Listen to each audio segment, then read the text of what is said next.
first down. Give to Irons, right side. Looks for a hole, cuts it back in. 45, midfield, 50, 45, 40, in the secondary, 30, to the 25, 20, 15, 10, 5, gone! Touchdown, Tigers! Kenny Irons!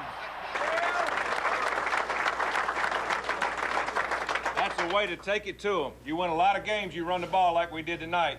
Defense, you played hard, you hit them hard. That's what we was looking for. We made some mistakes, but we got something to work on. We played a lot of people, and we got some good film. Kicking game, we got some room for improvement. Will Herring got caught from behind, but we won't say anything about it. Big time hawk. Hey, but we had a lot of great efforts out there tonight. Hey, we got to get better. SEC next week, get your mind on it. We got a long work day on Monday. Tomorrow you got off, but make sure you go take care of your injuries. Any questions? All right, let's sing them up. Duck, sing them up.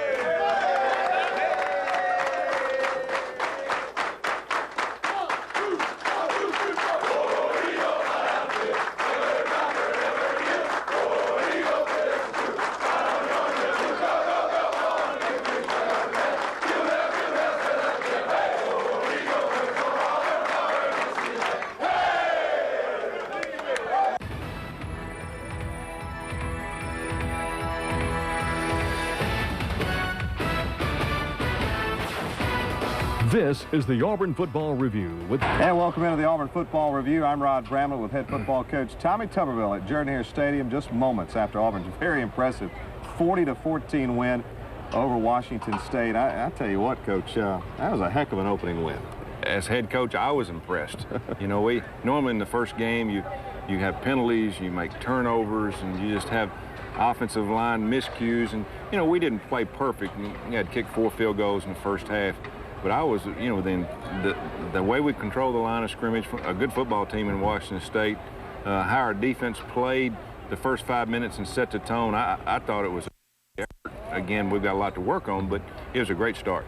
Coach, I know it takes an entire season to establish the chemistry, but the chemistry on opening night was pretty darn good. I was standing on the sidelines talking to Eddie Grant in the fourth quarter, and he said, Coach, we got something special here. You know, you can just feel it with these players. You know, if we can keep that attitude and, you know, keep them focused on what they're doing and not worry about everything on the outside, just look at what we're doing, we've got a chance to have a good football team. When we come back from the break, we'll take a look at first half highlights. But first, let's go to the victorious Auburn locker room. We'll visit first with Kenny Irons. Yeah, I give all praise to the offensive line. They did a great job. You know, Tim Duckworth, Joe Cope, Ben Grubbs, King Dunlap, and Jonathan Palmer. They came out there and just took it to him. They just took it to him every play. So, you know, it made running the ball for me easier than every other running back. And when I get tired, if I go down, we got other running backs. You know, Brad Lester, Trey Smith, Carl Stewart, Ben Tate, Mario Fannin. We got guys that come and step in, and they're going to do just a great job. Yeah, hey, what difference a year makes. You know, we went out and offensively, you know, we got off to a good start. We just didn't finish our drives. You know, we came up short, kicked some field goals. John Vaughn did a great job. Second half, you know, we're going to be physical, and I think we wore them down, and, you know, well, of course, the couple big plays were very disappointing and had a bust, and that's my fault. We got to put the players in situations to be successful. We'll do that, but the kids played fast and played physical. Didn't tackle as well as we wanted to, but for the first game against an explosive offense, I'm pleased. Yeah, we had a pretty good one. We got to work on some things, but just big plays, eliminating big plays, and we would have been off. But 14 ain't too many for the first game. Just try to go out there and do my job. You know, offense kind of pulled up short, you know, there at the beginning, you know, kind of rusty, first game of the season, so I was trying to help jumpstart them. You know, Robert Shiver did a great job snapping the ball, and Matthew Miley did a great job holding it, and you know, just good protection all night. You know, I just had to kick it. So yeah, just trying to pull my weight. And we're back on the field at Jordan-Hare Stadium here on the Auburn Football Review. Auburn and Washington State season opener. Tigers win at 40-16, getting ready for the first half highlights. And Coach, let's first of all talk about that crowd. It was great. It was a great opening night crowd. Beautiful weather. It's actually cooler than what we expected. We'd like for it to have been a little bit more humid for the opposing team, but I thought the atmosphere, you know, the new scoreboards, the stadium really looked nice, and it's going to be a great benefit to the fans here for a long time. Let's go to the first half. Washington State wins the toss. They elect to receive, and old Matt Clark, he had a pretty good night. He had a great night. Good start. He had a great two-a-days in kicking, and proud of him. Needs some confidence going in this game. There's our student section. they were there in force and ready to go for the season. Come out, and as you notice here very early, Josh Thompson gets a sack, and our defense came to play. We knew that we had speed, but we never dreamed we'd get this much pressure this early in the game. But, this new type of scheme that we have gives us the opportunity to make big plays like this. And there's Quentin Groves. That's going to be one of many that he has this year. You can see the enthusiasm on the sideline. Now we come back on offense, first play, and they blitz. Slant, we catch them going the wrong way. And you live and die with that sometimes. And good run by Kenny. Good blocking up front by the offensive line. This was an offensive line game, and we told them we were going to win this game. It was going to be because of them moving it and controlling the offensive line. Rod Smith, first start for him. Got held up there a little bit. He's got to fight to get off that pressure. And then here comes John Vaughn kicking, 1 of 4. 1 of 4. We're going to see him set 2 career highs before the night is over. So early lead, 3-0. Good to get some points on the board. Would have liked to got that one in, put a little pressure on Washington State, but again, our defense took care of that. There's Chris Browder coming in for a sack, and again, he got his first start. Played well in 2-a-days, and he and Marquise Gunn are going to be a good 1-2 punch on the strong side end. Now we come back out on offense and throw a real quick pass to Courtney Taylor. That's his first catch of the year. He'll get many. He's going to have to be a good target for us. Brandon's very confident in what Courtney will do. There's another good throw. Good catch by Preche Rodriguez, who didn't have a great 2-a-days, but got a little pressure on him knowing that he's a backup. But we have to come in and, again, stall and kick another field goal. There's the 44-yarder to make it 6-0. And first 4 possessions, you score 4 field goals. It's good to see us get points, but, again, in the big games, we've got to be able to get better production out of our offense. There's a little draw play. We just missed tackle. 2 guys, 2 first-time starters, Merrill Johnson and Aaron Savage, missing the tackle. There's Albee in his Under Armour.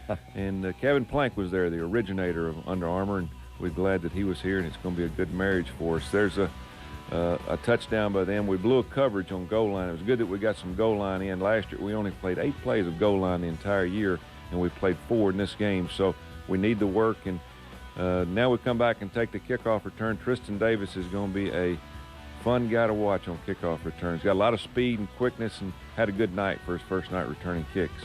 Set you up a couple of times with good field position. Yeah, here's a quick pitch to Kenny on the outside. Good blocking. Downfield, control the line of scrimmage. Here's a quick pass. Brandon wasn't quite on his short passes. He looked like his rhythm and tempo wasn't quite there. Forces to kick another field goal, and a good one by John. 52 yards and another career high from John Vaughn. Gives you the lead, and gives you the lead for good here. Yep, got behind 7-6, and again we took the lead, and we had to play from behind, which is also another good thing, and you got to learn to do that. Send Derek Marks on the screen. He's going to be a heck of a player for us. Got 4 years left, redshirt freshman, starting for his first time. You can tell the athletic ability he's got, and he's going to be fun to watch playing defensive line here. Here's Brandon setting his tempo. Good throw to Rod Smith down the middle. We call this all go, stretching the field. He picks out the best receiver on a linebacker. Good catch, good throw, good protection. Coming back now in the screen pass, which was very good to us. Look at this run by Kenny. Amazing. He just yards after contact is something that he lives and dies on. Here's good pressure by them. They brought more than we could block, and Brandon didn't read the hot read, and we got sacked and forced us to try another field goal. And the 4th one of the night makes it 12-7. This one a little bit shorter for John Vaughn. 12-7, and still you can tell the fans are a little bit unnerving. We knew this was going to be a tough ball game, but good turnout. We want to thank all the fans for wearing their orange, but you can tell our defense, they weren't going to have any of them coming back and getting any more points. Tough to run on you east-west on this defense. Yeah, it is. It really is. Good pressure here. Force him up the middle. You can tell we're swarming around the ball, and good series. Another shot of the stadium. New renovations there. Just, boy, what a beautiful night. Yeah, the scoreboards and renovations, and, something we're proud of. We got to continue to work on it, though, and add more seats. Here's one of the big plays of the game, screen to Brad Lester. Breaking tackles, good moves, good blocks downfield, good setup, good play call by Al Borges, and again gets us in the end zone to put us ahead. Yeah, they actually reviewed this play to make sure that the ball didn't come loose before he dove in, but it crossed the plane of the goal line, as you'll see here. Yeah, we had a lot of really did rewinds last night, but that's what it's all about. Brad Lester and Courtney Taylor on the sideline, and up 19-7 now. 19-7 here. They run the option play, would cause a fumble, bounces right to him. Here's where their running back gets a bruise. I hope he's okay. Yep, he was done for the night. Go to halftime with the lead.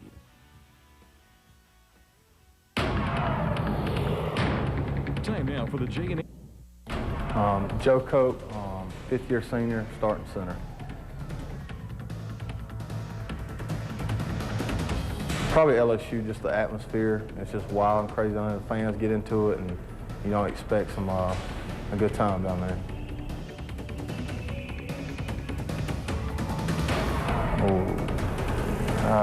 Maybe 2 or 3, I don't know. I'm not a big eater like that. I can't eat that fast.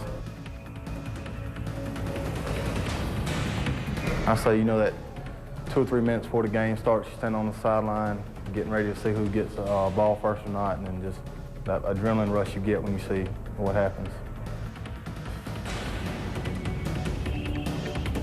I like the center for Chicago Bears. I don't really remember his whole name right now, but he's a smaller kind of guy, but he gets after it. He's got a real good attitude about the game. I'm gonna be smart about this one. I'll say a gun, some matches, start a fire, and then I guess like a hammer or something so I can make a house. I don't know.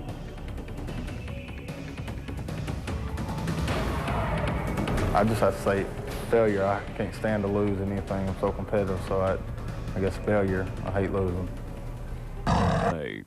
Senior running back Kenny Irons is this week's Tiger of the game. The Decula, Georgia native led all rushers in the 40-14 win with 183 yards on 20 carries and 1 touchdown. He also caught 3 passes for 40 yards in the victory. Kenny Irons, this week's Toyota Tundra Tiger of the game. Kenny Irons, our Toyota Tundra Tiger of the game, and boy, what a performance, over 180 yards rushing, caught the football, great, and led a terrific offensive performance. Yeah, I've got to look at the film and really count the yards he had after contact. We call them yak yards, and I tell you what, he runs hard. He's from the bottom down, and if you don't get him down there and get his feet off the turf, he's going to keep running. And I'm proud of his first performance. He's one of the best running backs in the country, no doubt. And we're all for what he can do in the future, but he's going to help this football team win a lot of games. And we will see Kenny Irons really make an impact on the first play as we take a look at the second half highlights. You received start the second half, and Tristan Davis is going to set you up with terrific field position. Set the tone. You can tell here we've got good blocking. A lot of young guys on this return team, including Tristan. He reverses field, and if he ever gets an open, he'll be gone. He'll be one of the fastest guys that's going to be on the field every time we play. And then we come out in first play. Kenny finds a hole, cuts back against the grain. Watch, you can't see here at the top of the screen. King Dunlap almost outruns him to the end zone. Wow. That's how fast King is. But big play by the offensive line. And you can tell right here, cut back, and there's King on the right side making a good block. And Kenny needs to go ahead and get in the end zone. Almost stepped out of bounds. Good feet. Now we come back on defense, and you can tell we got after him very early defensively and gave our offense some good field position. Here's Courtney Taylor's slant. And he's still not 100%. He's about 90% coming off that knee injury, and hopefully he gets better and better. Here's a 3rd down and 1, and disappointed here. We didn't get any push up front and forced us to punt the ball. And got a good punt. Then they come back, and there's Zach Gilbert and Merrill Johnson on the tackle. They put a new quarterback in the game. And you can see there's some of our cheerleaders who did a good job. This Rogers kid really had a great drive here. Great drive. We just busted the coverage. And again, I was very concerned about that. Was a lot of new guys back there, and they ran about every formation you could see, and finally they got us on one. And that's something you can't do. You can't give that up. We lost momentum. I felt like we needed to do something that was pretty much a gamble, but we'd worked on Eddie Grand. Got to give him the credit, special teams coach, running back coach. He called this and set it up all 2-a-days, and it worked for us. And got the momentum back in the stands, got our people off the seats. And Will Herring, big play.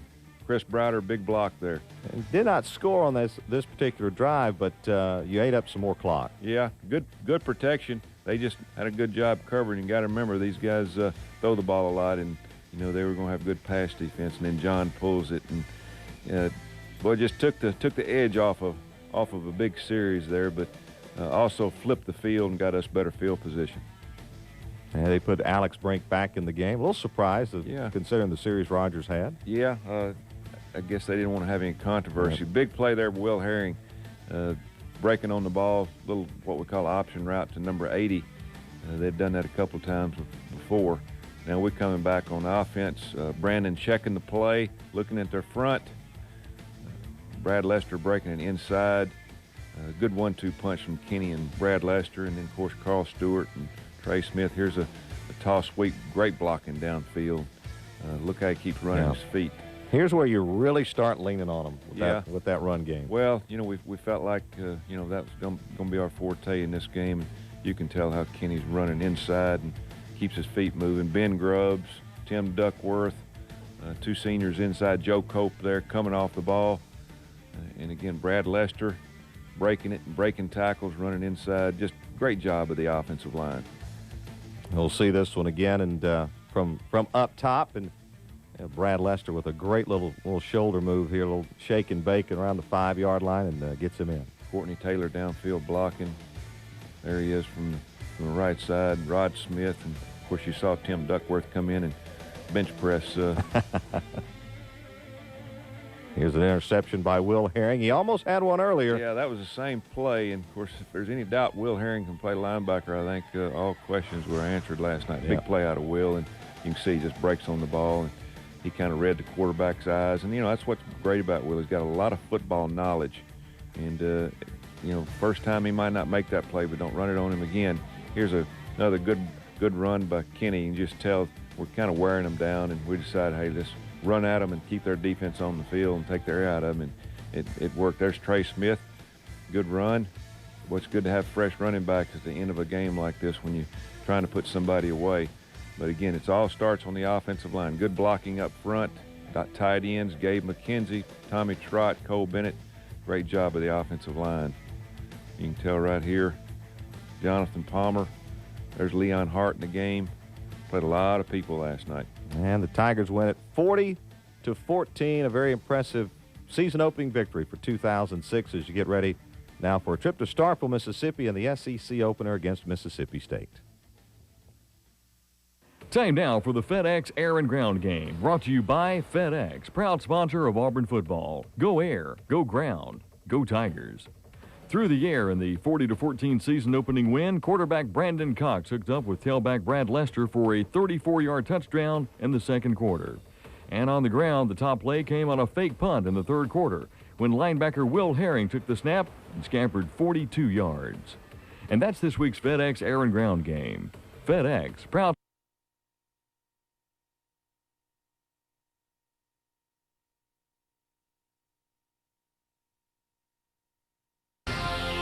The following is an Auburn Network production.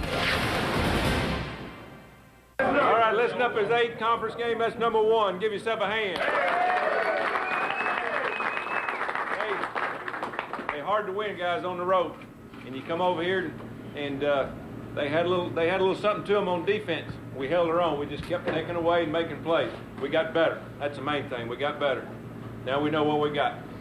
Biggest game of the year coming up next week. Yes, sir. And it starts today, guys. It doesn't start next week. You young guys, you better listen to these older guys, what we're getting into. It's at our house, and you're going to be playing a heck of a football team. If you got problems, injuries, check with Arnold. If you're hurting, make sure you get up there in the morning. Arnold, what time tomorrow? 12 o'clock. Make sure you take care of it. Tonight, go home, watch ball games. Get off your feet. Drink a lot of fluids. This week's going to go by faster than you've ever thought. But get ready. But it starts now. But good victory. We'll take this one. This one's gone. We thinking about who? All right. Duckworth. Look it up.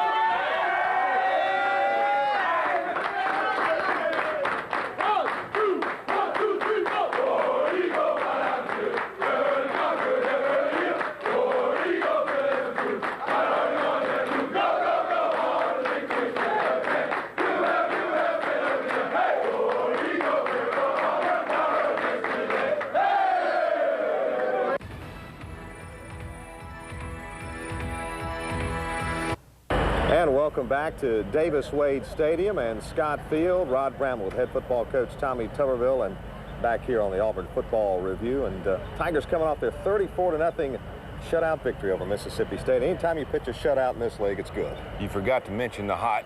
It was hot and humid, and both teams were struggling a little bit, especially the first half, and everybody got their second win. It was a good day. It was a good day for college football, and you know, we played up to our potential. That's the main thing. When you come and play a team that's a little bit beat up, especially at quarterback, you want to play to your potential. And I thought our guys came out and played hard, and we dominated pretty much every phase of the football game. Scored 34 points against a Mississippi State defense, but still, they're pretty stout. I was hoping to score 27.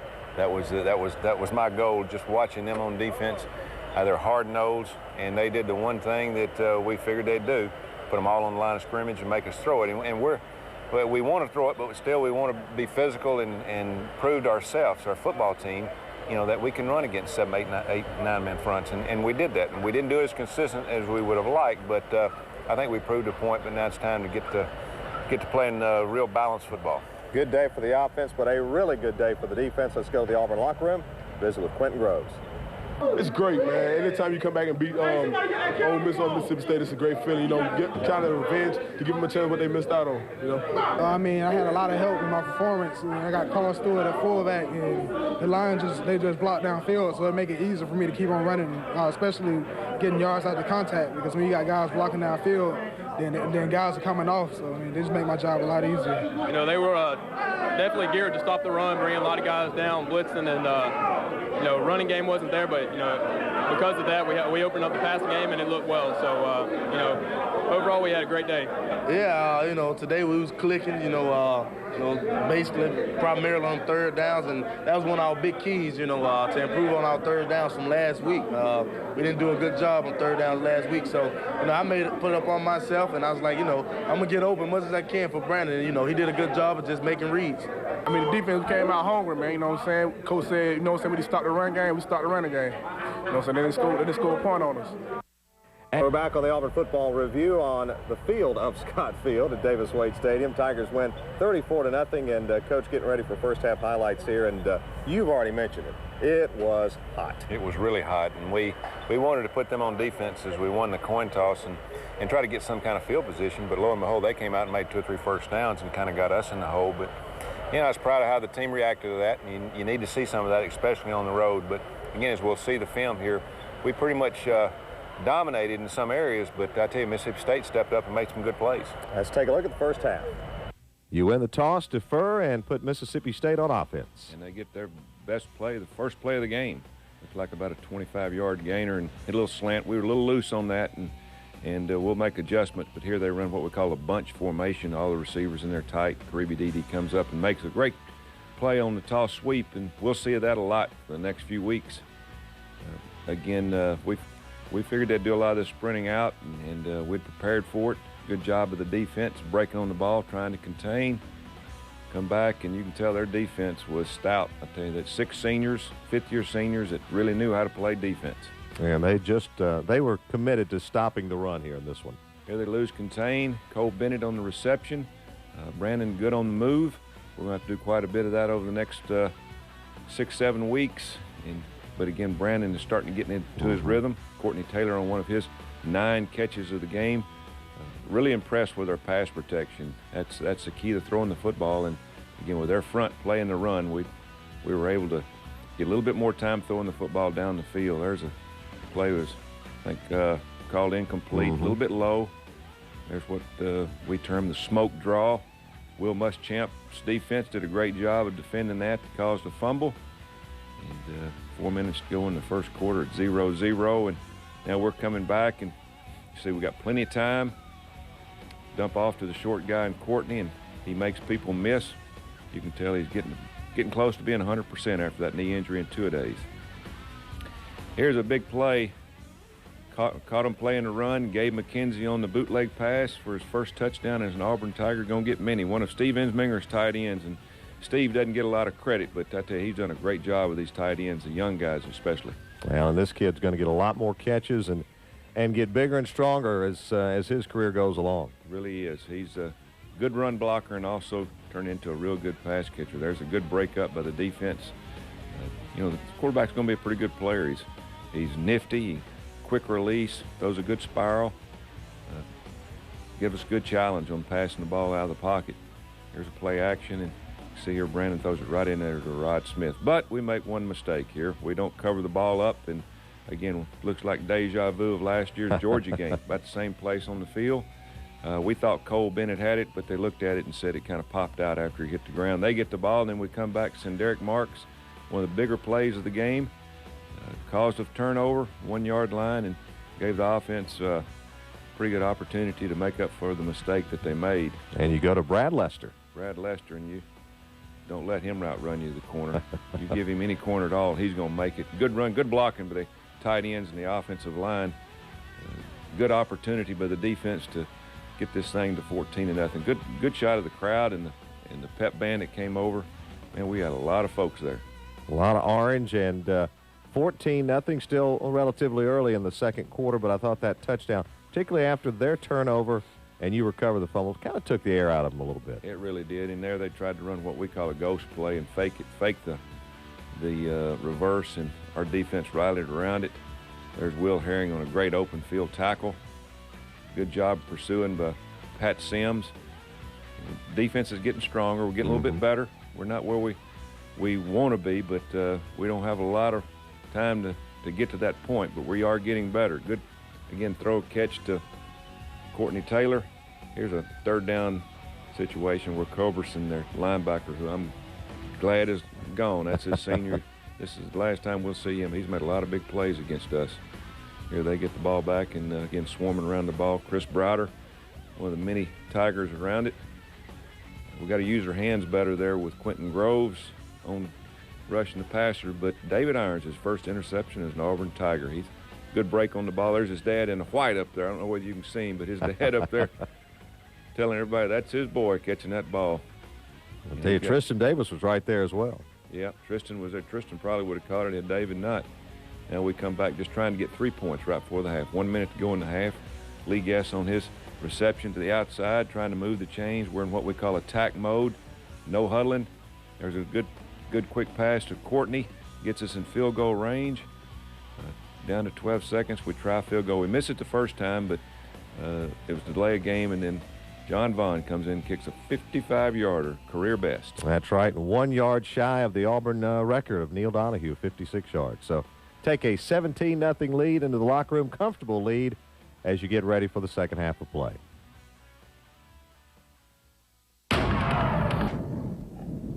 I'm Trey Smith. I'm a running back, and I'm a fifth-year senior.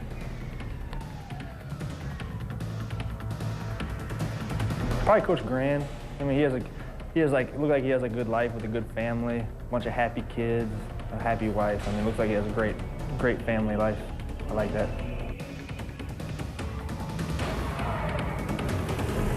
Florida, because I'm from Florida, and we won a state championship in high school in Gainesville. And we played in that stadium, and I really like it. 10 minutes? I don't know, 30?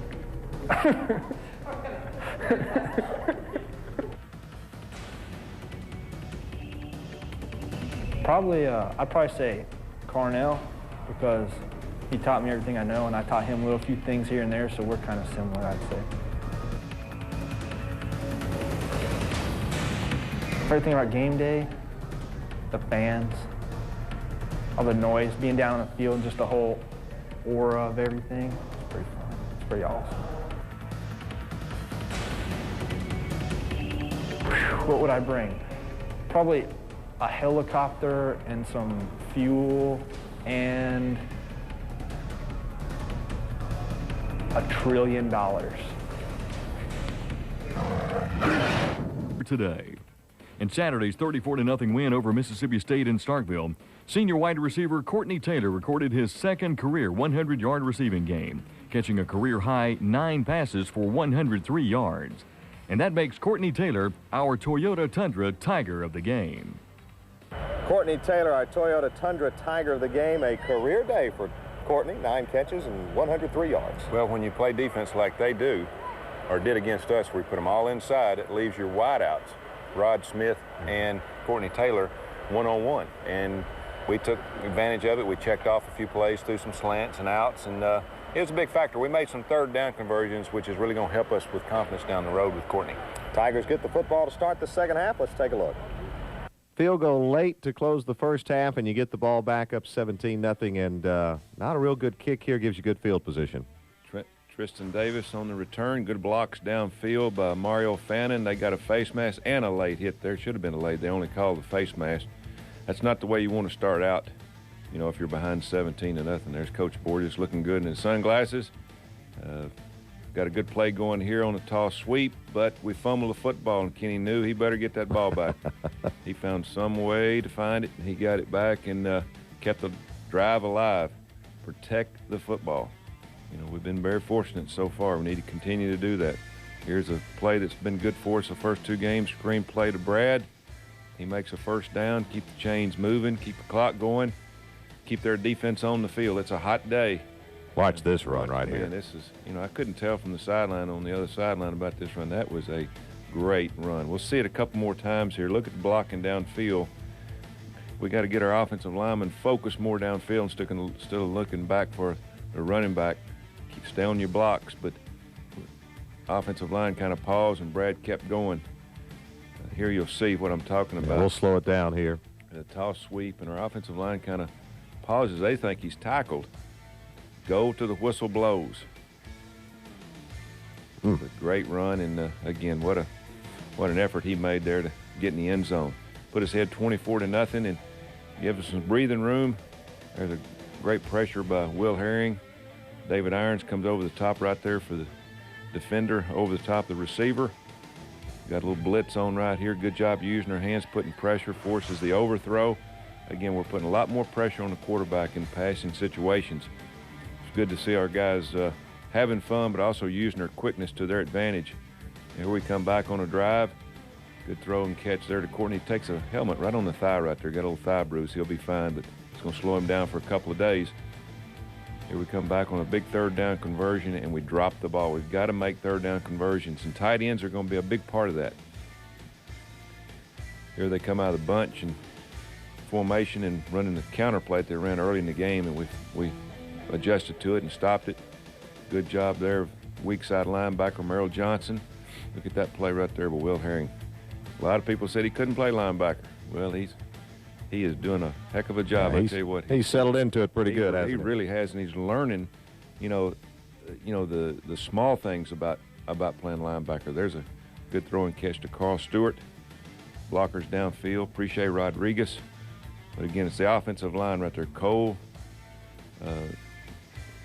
Bennett has been good for us on the outside, but if you just look at all of our offensive linemen across the board, they're really coming off the ball a lot better. Good block by Jonathan Palmer there. Good tackle. Kenny's got to stay a little bit lower. King Dunlap right here makes a good block to the outside. Joe Cope down the field blocking. This was a big game for Tim Duckworth, being a young man from Mississippi, and I tell you, he was fired up the entire game. He knew it was his last trip to Starkville. There's a good touchdown throw and catch to Rod Smith, and we just about wore their defense down and kind of caught them standing around. Yeah, that's surprisingly how open he was on this play, and I think you're right. I think it's just a case of them getting a little bit tired here. Yeah, and a good block downfield too by one of the other wideouts. But put the game up 31-0. Now we start playing everybody. Starting in the third quarter, we play a lot of players. Everybody that we took on the trip. There's Ben Tate in the picture. Here's a mistake that we made that we can't make in the games coming up, and you know, he was disappointed. Try to run with it before he caught it. Good lesson to learn. Good game to do it in, and learn that lesson. And defense has to bow up now. Yep, this was put their back to the wall, but Quentin Groves saved our special teams from making that mistake and blocked the field goal. And there you can see Marquise Gunn blocking it, and everybody's fired up because those goose eggs are hard to get in this league. And take them when you can get them. You'll start seeing some of the reserves. See, although you still have a few starters out there. Well, you know, you only get to travel so many. That's the problem with the SEC rule. You can only travel so many. Jamarcus Ricks, true freshman, got caught from behind. And I tell you, players got on him for that. You never get caught from behind when you pick up a fumble. Here you watch him, big old boy scoops it up. Got good feet. Put me at fullback, Coach. Yeah, put him at fullback. And their quarterback makes the stop, and you can tell, boy, to get a defensive score is awfully big, and almost got it. There's a field goal by John Vaughn to make it 34-0. And that will wrap it up. A convincing shutout victory in the SEC opener on the road against Mississippi State, and head back home. Got home early and a little extra rest, and you're going to need it as you get ready for LSU. Time now for the FedEx Air and Ground game, brought to you by FedEx, proud sponsor of Auburn football. Go air, go ground, go Tigers. On the ground, sophomore running back Brad Lester took it in 20 yards for a touchdown, his second score of the day in the third quarter. And through the air, again in the third period, sophomore wide receiver Roger Rika Smith was on the receiving end of a 20-yard touchdown pass from quarterback Brandon Cox.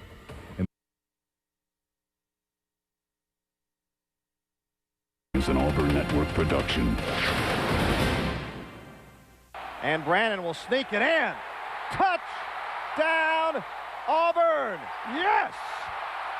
Russell in the shotgun. Steps up. Throws it downfield. Caught. Down he goes at the 5. Davis. Game over. Ball game over. Tigers win. Eric Brock hitting Davis at the 5. Auburn wins.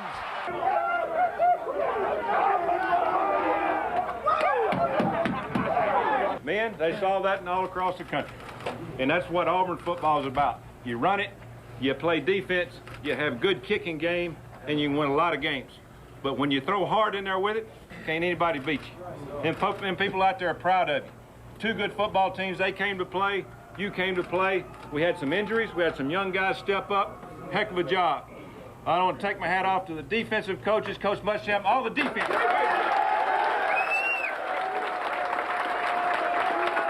You know, when you play football and you play like we do, hard-nosed, physical defense, hard-nosed, physical running the football, you got to have a punter. Cody Bliss. Oh,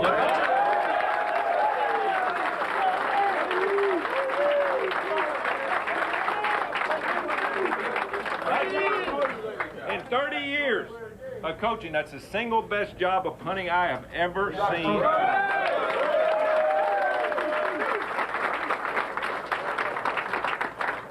All of us coaches, we told you this was your game. You took the opportunity. You took the opportunity and took it to the end. We thank you for that. Fans, thank you. This program's come a long way because look at these faces around here, because you laid it on the line, and that's what it's all about. We love you. Take care of yourself tonight. Watch some TV. There's a few folks in front of you that got their tails beat, so we will do. Keep it in perspective. We enjoyed tonight. No, nothing stupid. Let's all come back, go to church tomorrow. We'll see you tomorrow after lunch. Go to church. Go to church, and we got another game next week. Need a ride. Tim Duckworth, see you up, brother.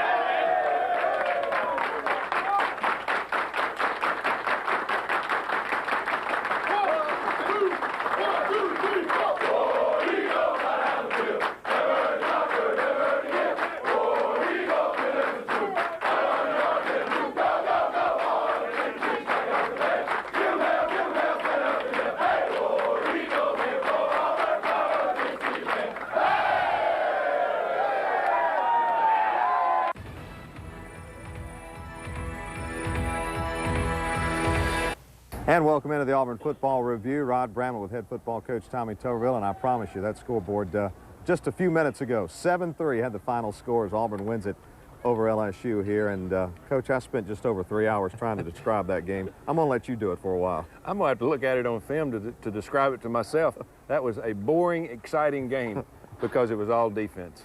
And one guy stepped up for us today that did a phenomenal job, Cody Bliss. I mean, he changed field position. He made them drive the length of the field almost every time he got underneath the center.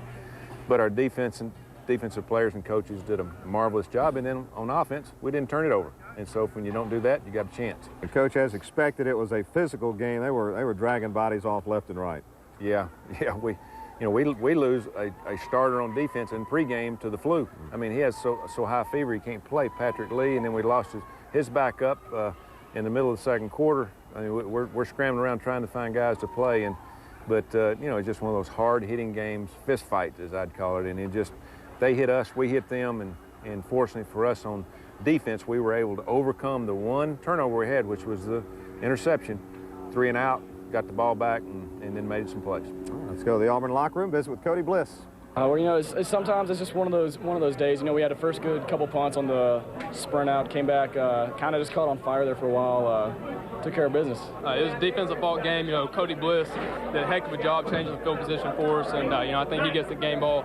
But it came down to defense, and our defense pulled it out there with them. We came out there and pretty much dominated. We had a good mindset all week.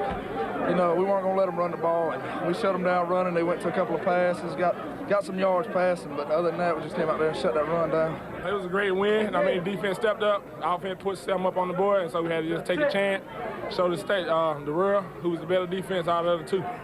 I'm saying the secondary did an outstanding job, man. We lost one, but we always got somebody back there. Gerard Powell is a great player. Waltman McFadden's great. All of them great. They all could ball. It just, you know, when Jay went down, we had to step it up on that side. They know it, and that's what they did. I give respect to all of them, man. It's traditional, you ask me. I mean, ever since I've been here, it's always been, you know, a slugfest between us two teams. And, you know, we knew today it was going to be a cat fight again. So, you know, we came in with the mindset that we was going to be in a fight. Coach Tuberville said that probably from the day we left Mississippi State. Hey, guys, you better prepare yourself because we're going to be in a fight. And, you know, I think the coaches did a great job of preparing us. We definitely do. You know, this is our first statement game of the year. We got 3 or 4 more of them coming up, big games. And so, you know, we're going to celebrate this win today and tonight and, you know, move on and get ready for the next.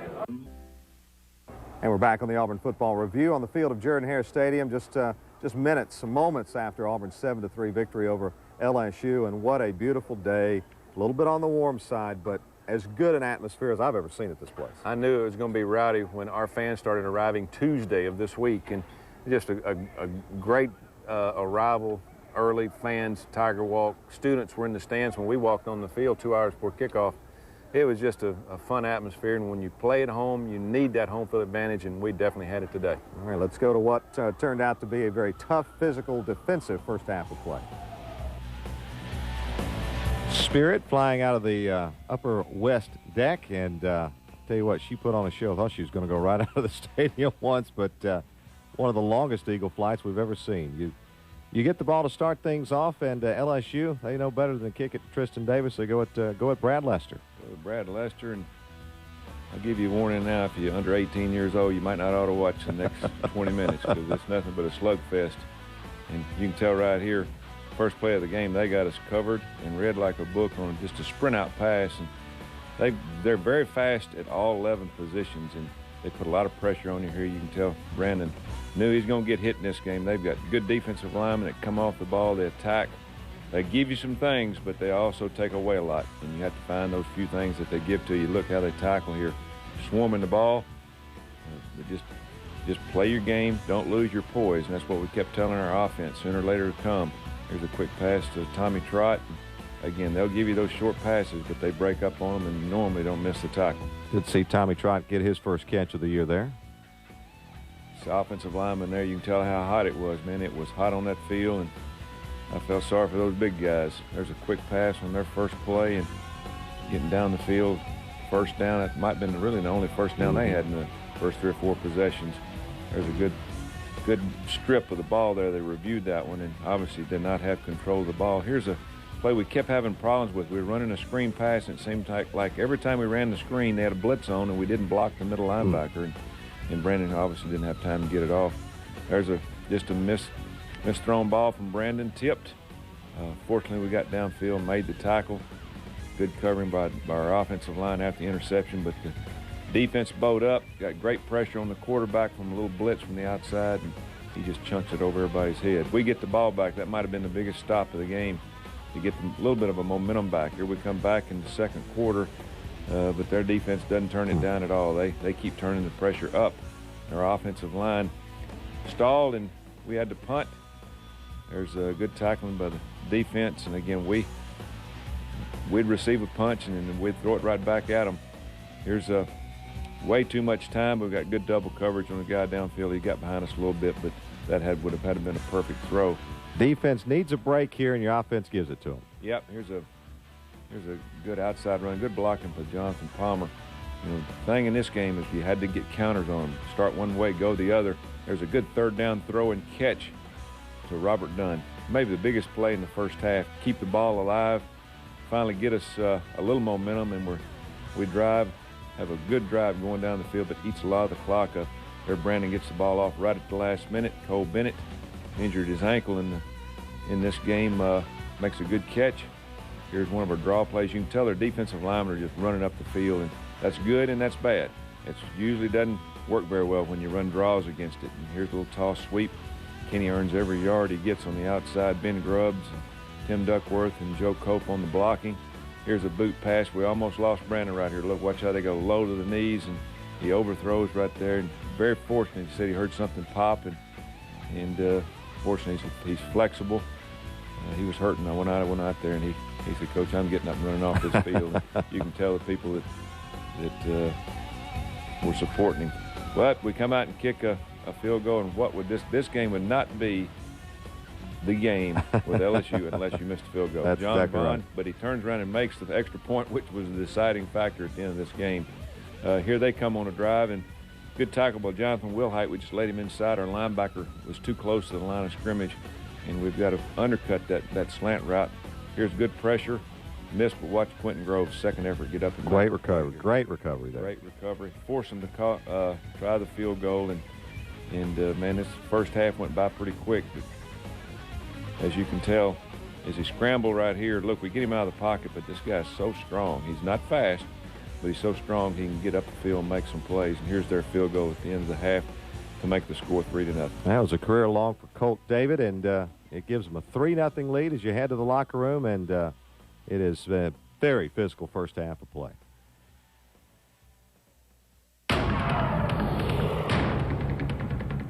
Nose guard, junior.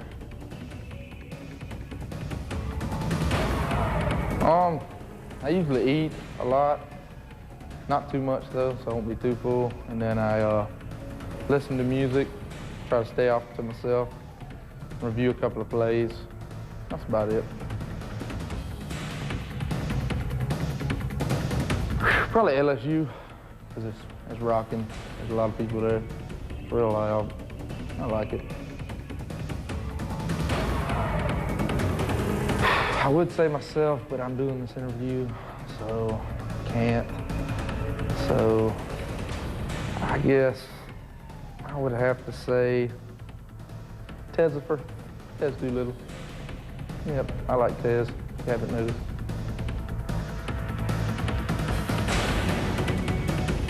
Oh, my mama. She's pretty scary. She whenever she gets on to me, she scolds me. So probably my mama. But I love her. If this plays, I love you. Cab with the available XSP package. Visit your local Toyota dealer today. This week's Tundra Tiger of the game is punter Cody Bliss. The senior from Brentwood, Tennessee, kept LSU backed up all day long, punting 6 times for 289 yards. That's an average of 48.2 yards per punt. His longest, a 62-yarder. Cody Bliss, this week's Tundra Tiger of the game. Cody Bliss, our Toyota Tundra Tiger of the game, and you told the team it was the best performance from a punter you've ever seen. Well, when you have to play defense like we played today, and field position was the key to have an opportunity to play that defense. And man, every time he stepped on the field, he just boomed it. And we did our little sprint out a couple of times that kept him off balance. Our snapper got the ball back, but I tell you, the confidence that kid's got, not just the distance, but the height really is an advantage for us. True advantage indeed. Let's go to the second half highlights now. Auburn and LSU. LSU gets the ball first. Very important here. Very big key in the football game to stop them. Yeah, that turns into the defensive football again. Beginning of the third quarter, then it starts to open up a little bit more. Here you can see our defensive players are running the football. I think that was Pat Sims making the tackle. Will Herring had a great game. Quentin Groves. There's Will. They tried to pick us again on third down and didn't work. We get the ball back, and now we start getting a little bit better pass protection. Brandon sets his feet and throws to X corner right there, Rod Smith. Then you see right here a little bit more running room. Kenny on the outside. We got the angles on them. We caught them slanting a couple of times, and it looks good when it works, but when it doesn't, it gives you some openings in the running game. There you can tell how hot it was. John Bond over getting ready to. Ready just in case. Just in case. He does kick the winning kick here in just a few minutes. Here's another great run by Kenny Watts. It's cut back. Good blocking downfield by Tommy Trott, Tim Duckworth, Ben Grubbs, and our senior stepped up. King Dunlap played a good game. Jonathan Palmer. Here's play action, what we call slow fullback. Probably the play of the game on offense. Had them confused. They're playing man coverage, but they didn't have anybody for the fullback. And Carl Stewart made a great catch, and as you can see here, we'll catch it right after he comes out of the backfield. It comes out of the backfield down the field, and just enough to confuse their coverage. Al Borges, one of his better calls of the game. After a couple of plays, we don't get it in, so we decided to quarterback sneak it in with Brandon. And that gave us the lead. And first touchdown. Yeah, that's right. First touchdown given up by LSU's defense in 16 quarters. And they're hard to get. There's going to be a lot of other quarters they get people shut out. It again, good shot. Their fans and our fans. There's a lot of orange in the stands, and we appreciate all of our fans coming out. And know it was a great game for them as well as the football team and the university. Here we're getting pressure. Throws it downfield. Good coverage there. Again, we had a couple of guys injured during the game, and some of our backup guys were playing. Coach Muschamp, man, he was fired up. He's always fired up. I've never seen him like this. Again, there's good protection by the offensive line, throwing catch to Gabe McKenzie, who's going to play a bigger role now that Cole Bennett's got an injury. There's another one we threw it up. They had a little pushing right there, and of course we complained about that one also. But you know, we got to take your medicine going when you don't get the completion. There's Cody Bliss on the punt down to the 8-yard line. And one of his big punts of the day, pins them deep. If he's not one of the special teams players of the week, you're right. Man, he's you know, he was a major factor in this game. There's great protection again, throwing downfield, good completion. Courtney made another good clutch catch. Here we throw it to him again on the fade route. They called him pushing off right there, and there was probably some contact. Officials did a good job. They called what they needed to, and they let the players play to some degree. Now we come back and basically throw the same thing, and they pushed off. So kind of evened out there. You can see our fans are into it. Everybody's standing up. Here's what we call slow fullback. We run that on a 3rd and 1, and probably wasn't one of our better calls. We could have probably made a first down in two tries. First down was as good as points, but we give the ball back, and here's a interesting play. They call pass interference, but we touched the ball. When you tip the ball, that means that the receivers are fair game. And you'll see they reverse it here. Reverse it, and again, you know, they made a decision that it didn't interfere with the play. It's what you do in a big game like this, and I tell you, our officials have done a great job. Roger Redding and his group, Roger taking over this year as the lead official across our conference, and I think that they're doing a great job. Cody Bliss flipping the field position again here for you. Unbelievable. And that was the second punt. We were in motion the first time, but good coverage downfield, good height. Now here's the drive at the end to try to get points. We're playing a little bit deep right there with Aaron Savage, and you would imagine, being a redshirt freshman, he's a little bit nervous. And here we're not getting enough pressure. You can't give him that long to throw it. Now we tackle him right there. The ball game's almost over, but we let him get out of bounds. Big key. And then they had a guy go down for an injury right there. I think he was tired. And here we put great pressure and throw it across, and again, good tackling right there. Now, penalty on that play stopped the clock. Yeah, stopped the clock and brought it back. And there you can see what we call a wheel route. They run a guy on the outside, try to trick us. And big play by Eric Brock. We get good pressure, keep him in the pocket. They just run a guy down the sideline after clearing out with a few other guys, and game over. And what a football game it was. And it was an exciting one, and you can tell our players there are really enjoying this victory. Time now for the FedEx Air and Ground game, brought to you by FedEx, proud sponsor of Auburn football. Go air, go ground, go Tigers. Through the air in the 7-3 win over LSU. In the third quarter, quarterback Brandon Cox hooked up with running back Carl Stewart for a 19-yard first down pass. The drive ended with a touchdown, which is our top ground play of the game. Quarterback Brandon Cox took it in from 1 yard out to cap off a 12-play, 75-yard drive for the game's only touchdown. And that's this week's. And we're back for our final segment here on the Auburn Football Review on the field of Jordan-Hare Stadium as Auburn defeats LSU 7-3. And now you turn your attention now 2 games in the next 12 days.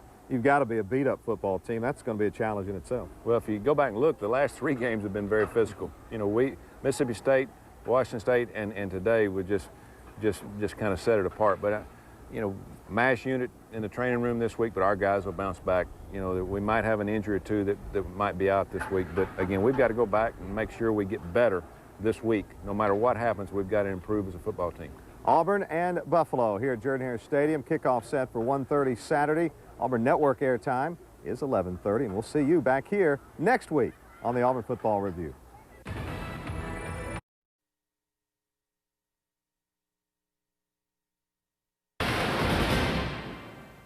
Here's the give. This is Lester, and he walks in. Touchdown, Auburn! Untouched for 2 yards, and the Tigers take the early lead, 6-0. Listen up real quick. Good turnaround, second half.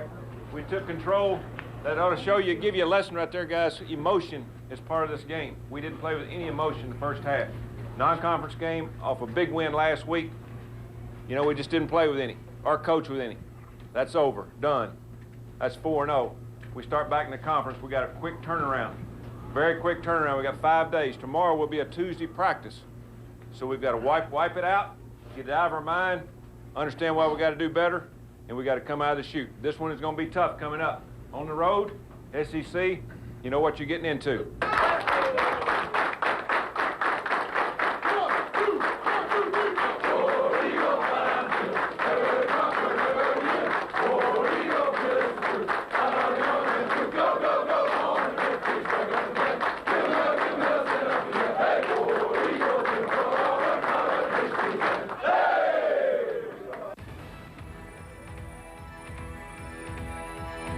Football coach Tommy Tuberville here on the field of Jordan-Hare Stadium, where the Tigers have just beaten Buffalo 38-7, and pretty hard-fought 38-7 win today. I was impressed with Buffalo, how they came in, and you know, they wanted to control the ball, keep it away from our offense, which they did. They ran the ball well. They ran some options, some things that we hadn't seen, and we adjusted as we went, but we were playing so many players, it was hard to make those adjustments. But take my hat off to Buffalo. They came to play.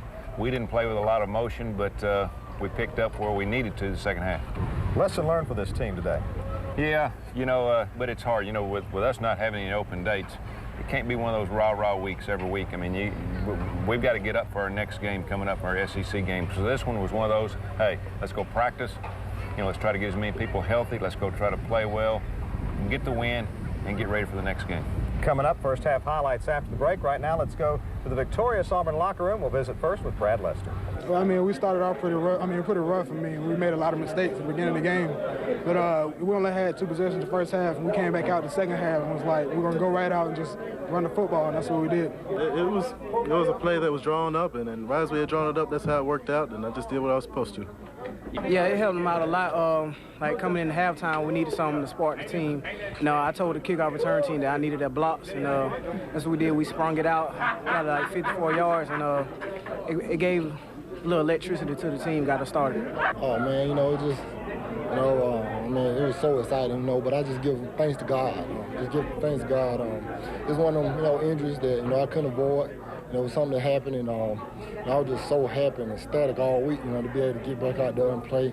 You know, a lot of people tell you it's hard on the sideline watching, knowing you can get out there and maybe help your team. And first, 3 games, that's what it been for me. Just sitting on the sideline and just wishing and hoping I can get in. And I finally got my turn this week to get in and play. Have a good week of practice.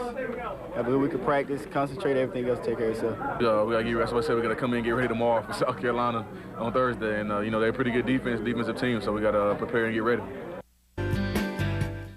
Welcome back to the Auburn Football Review here at Jordan-Hare Stadium. Tigers defeat Buffalo 38-7 as we get ready for first half highlights. A very warm day. It was the first day of fall. It didn't feel like it on the field. It really didn't. We got the little rain the night before, and the humidity was everywhere, and it affected both teams. But again, it was to our advantage because they're coming from New York, and I thought the second half it wore them down a little bit. But it was a beautiful day. Our fans, they were kind of like the team, and not very emotional going into this game. All right, let's take a look at those first half highlights. Beautiful day. It was a hot one at Jordan-Hare Stadium. You win the toss and you defer, so you're going to put your defense out on the field. And here's Matt Clark. Watch this kick right here. He had a great day kicking, and again, to kick it this far, hit the goalpost on the 35-yard line. And he nailed it. That's about an 80-yard kick, and pretty easy on our coverage teams.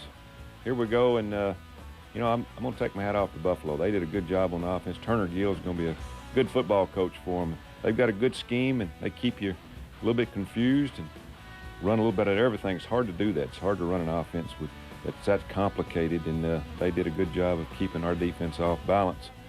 They moved the ball. There's a good shot of some of our fans, one of the young Auburn fans, and they moved the ball, but we were able to keep them out of the end zone and get the ball back for our offense just a few times the first half. 13-play drive the first time they touched it. I believe the second drive Buffalo had was about 12 plays. Yeah, here we come back, and we pretty much dominated the line of scrimmage on some series, but some series we didn't. They did some different things, and it's good that we saw that, so we'll have to work on it. There's a catch, one of Courtney's catches. I think he caught 4 or 5 passes. Good day for him. Brad Lester had a good day for his first start of the year. Good blocking up front. Again, they're very quick, not very big, but they were very quick on defense, and you have to stay on your blocks when you play a team like this. And they were very motivated. They had nothing to lose, and this was our drive, and it looked pretty good as we go down the field. Here we're getting what we call big offense, and Brad walks in the end zone. And the Tigers take the lead 7-0. We'll get another look here. Big hole on the left side. Nice job on the left side of that offensive line. Yeah, it got us on the scoreboard. We'd like to have had a few more, but again, the way they were playing offense, we didn't get that many at bats. But you know, we took advantage of a couple of them. And here's again, they go no back, and we're going to see quite a bit of this. It's good we got this on film. Here's a play we just took a wrong angle from a freshman right there, and Pat Lee, who didn't play last week, looked a little sluggish, and Eric Brock coming over helped making the tackle. But we have to make that tackle when they catch the ball, not 10 yards down the field. There's a good shot of our band. Rick Good, the director, does a great job. Really impressed with how their work ethic and what they do for Auburn. Now they come back on offense and run the draw and missed a tackle. Their running back, it was his first start. Yep. I'm sure his eyes were big, but he ran the ball hard. But now we get the ball back and run what we call truck play the outside, and Brad breaks it down the sideline. He's got good quickness. He was a couple plays, steps away a couple times from going the distance. Here's a play action, and Brandon would have loved to have this one back. Safety came over the top. He didn't see him. It was a good throw, except they had a guy there in the way, and Carl Stewart needs to make the tackle, and good turnover. But this is what I was impressed with. Our defense back against the wall, ball at the 35. We got a blitz. Aaron Savage gets a sack for about 10, minus 10. There's Marquise Gunn for a sack, and they ended up having to punt back across their 50-yard line, and that's a sign of a good defense when the back is against the wall. There's a block in the back out there. A good run, but we clipped, and the ball is going to be moved back. Good run by Brad. Now we're backed up, and it's 3rd down and forever, and Brandon throws in there pretty good to Rod Smith, but we're 4th and 1 and have to punt. Again, penalties will kill you in any game, and especially you know, on offense when you're trying to put some drives alive. There's Marquise Gunn again making a tackle. Merrill Johnson there in the pitcher who had a real good day. Yep. Again, there was times when we showed looks of being a real good defense, and at times we didn't. So things to work on. Here's a 2-minute drill. We're about 5 seconds to go. We throw an out route to Courtney. John Vaughn comes in and kicks a 46-yard field goal. From that far hash mark where he's had so much trouble, and sends you into the locker room with some momentum, up 10-0 over the Bulls of Buffalo. And you get the ball to start the second half.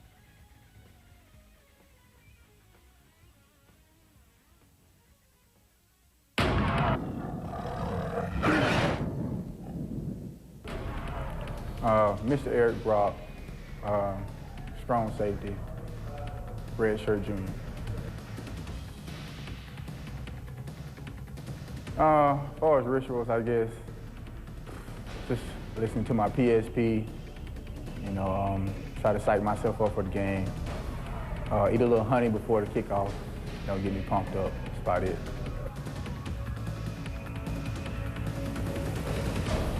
I look up to probably Coach Josh.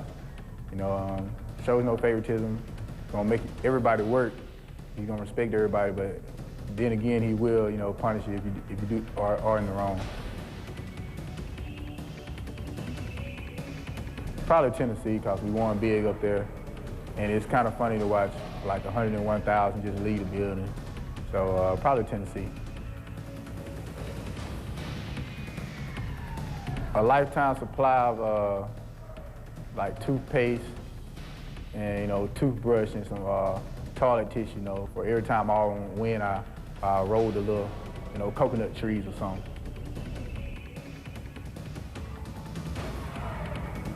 I think Josh Thompson, he's always that little happy guy, little stomp, run around, want to hug everybody. That's kind of, but hey, he's cool though.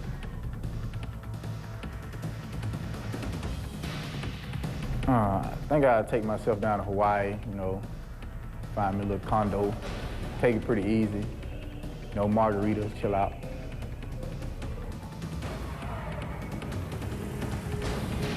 Whoa, no, neither one of them. Maybe diving off a diving board, that's about it, that's as far as I'm gonna dive anywhere, so neither one of those, nah, not a chance. Eric Brock in the Tiger cage, and another good game for Eric and the defense. It really was, and both safeties had a tough time with this offense because they had to, look at the option, plays up the middle, play center field, play man coverage, but I thought Eric played a good. He's starting to tackle better, and he's becoming more of a leader and really starting to understand this defense. All right, when we come back from the break, we'll go to second half highlights. Stay tuned. You're watching the Auburn. Our Toyota Tundra Tiger of the game, and boy, you were asking a little bit more of Brad today. He was getting the start in place of Kenny Irons. He was going to be your workhorse, and he did just that. And the defense was looking right at him because they knew he was going to get a lot of carries. And I thought he did a good job making some people miss. He ran hard. His first start of the year did an exceptional job. First half, they still had a lot left. So he hung in there and got us some yards and at least made some positive yards when there wasn't anything there. Another candidate for Tundra Tiger of the game was Ben Tate. He had a pretty good second half. Yeah. Well, we had him wore down a little bit, but I tell you, he's going to be a good running back. You can tell he's got good vision. He shifts his hips well. He changes speeds, changes directions, and just a good day for his start. All right, let's go to the second half.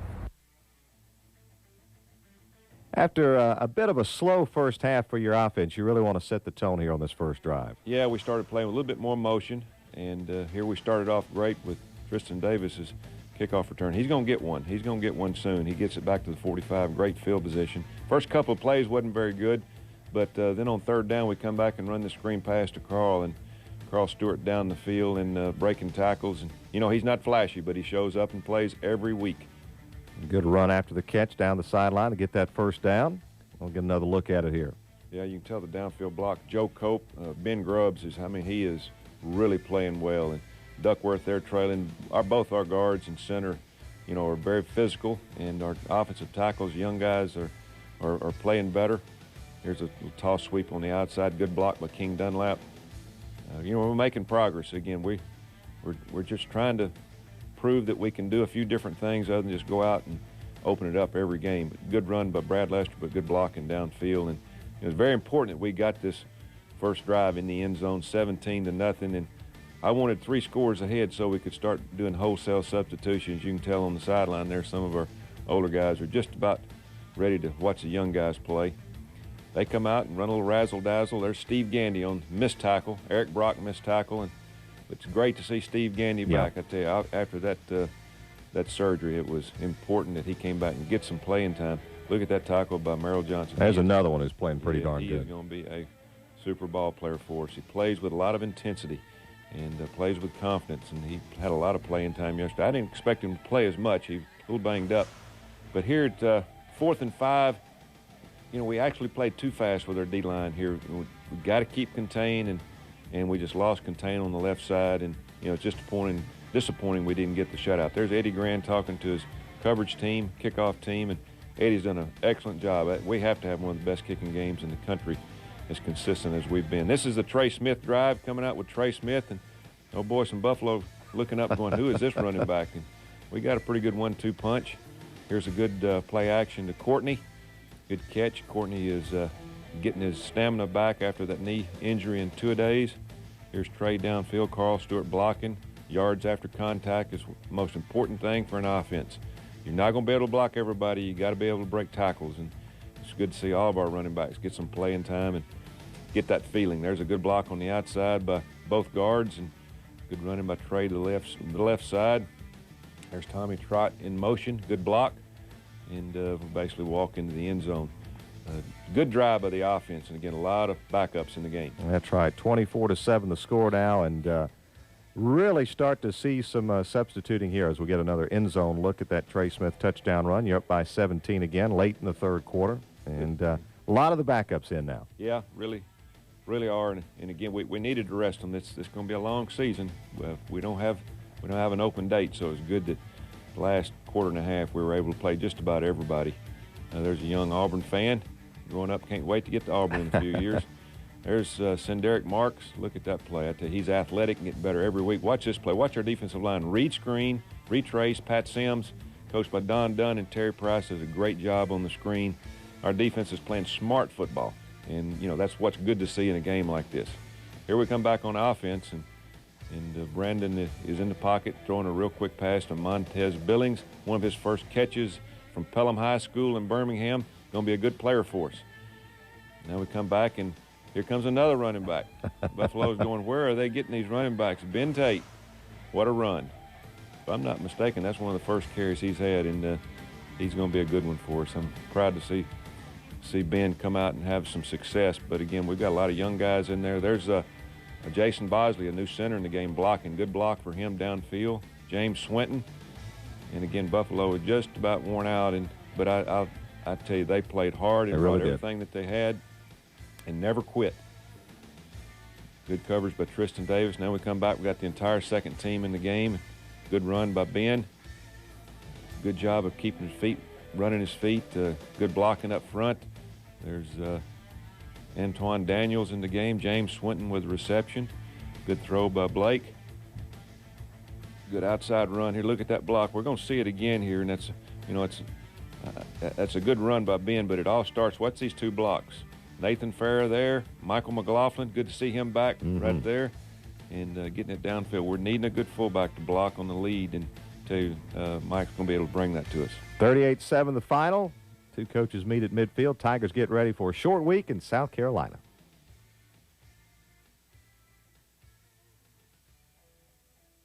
Time now for the FedEx Air and Ground game, brought to you by FedEx, proud sponsor of Auburn football. Go air, go ground, go Tigers. Through the air, quarterback Brandon Cox hooked up with tailback Carl Stewart for a 54-yard gain in the third quarter. That set up an Auburn touchdown. On the ground, the top play came in the fourth quarter when freshman tailback Ben Tate scampered 42 yards for the first touchdown of his Auburn career. And that's this week's FedEx Air and Ground game. FedEx, proud sponsor of Auburn football. Go air. Coach Tuberville, 38-7 our final. Auburn beats Buffalo, and now short week.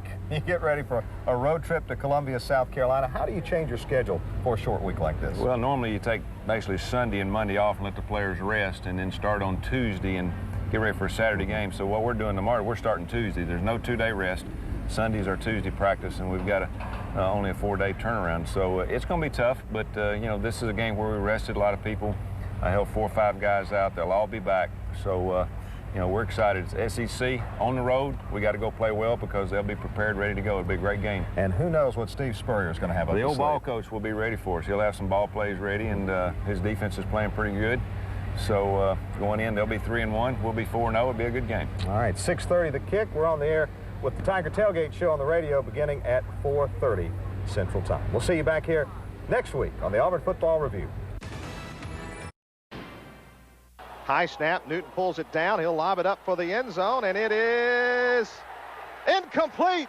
Deflected away by Patrick Lee in the near corner, and Auburn looks like they may survive. Guys, it's tough to come to this chicken nest and win a game. Them guys played hard. That's the best game they've played in a long time. You got to give them credit. And when you talk to the media, you give them credit. They played hard. They brought it to us. But that's how you win on the road. You play special teams, you play offense, you play defense, and when somebody's down, you got to pick somebody else up. That's how you win championships. It's good to win on the road. Now we go home, we get a couple of days rest. Make sure you take advantage of that.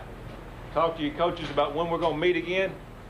Hey, we got a lot of room for improvement. We all know that. But winning on the road in the SEC is tough, and we showed the country how much heart we got. We got a lot of heart, and we're going to get a lot better. Great effort. Let's sing it up. Let's go. Hey, go, hey!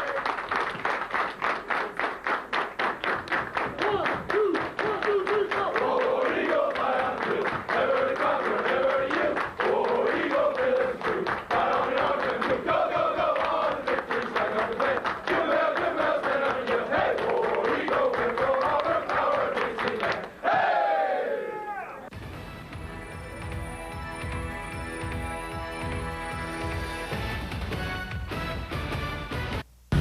Welcome into the Auburn Football Review. Rod Bramall with head football coach Tommy Tuberville on the field of Williams-Brice Stadium. And right over there, Patrick Lee with a game-saving deflection to preserve a 24-17 win. You and the old ball coach tied up in a good one. I wasn't going to let him out-trick me, and they did a great job. I tell you, you've got to take your hat off to them. This was a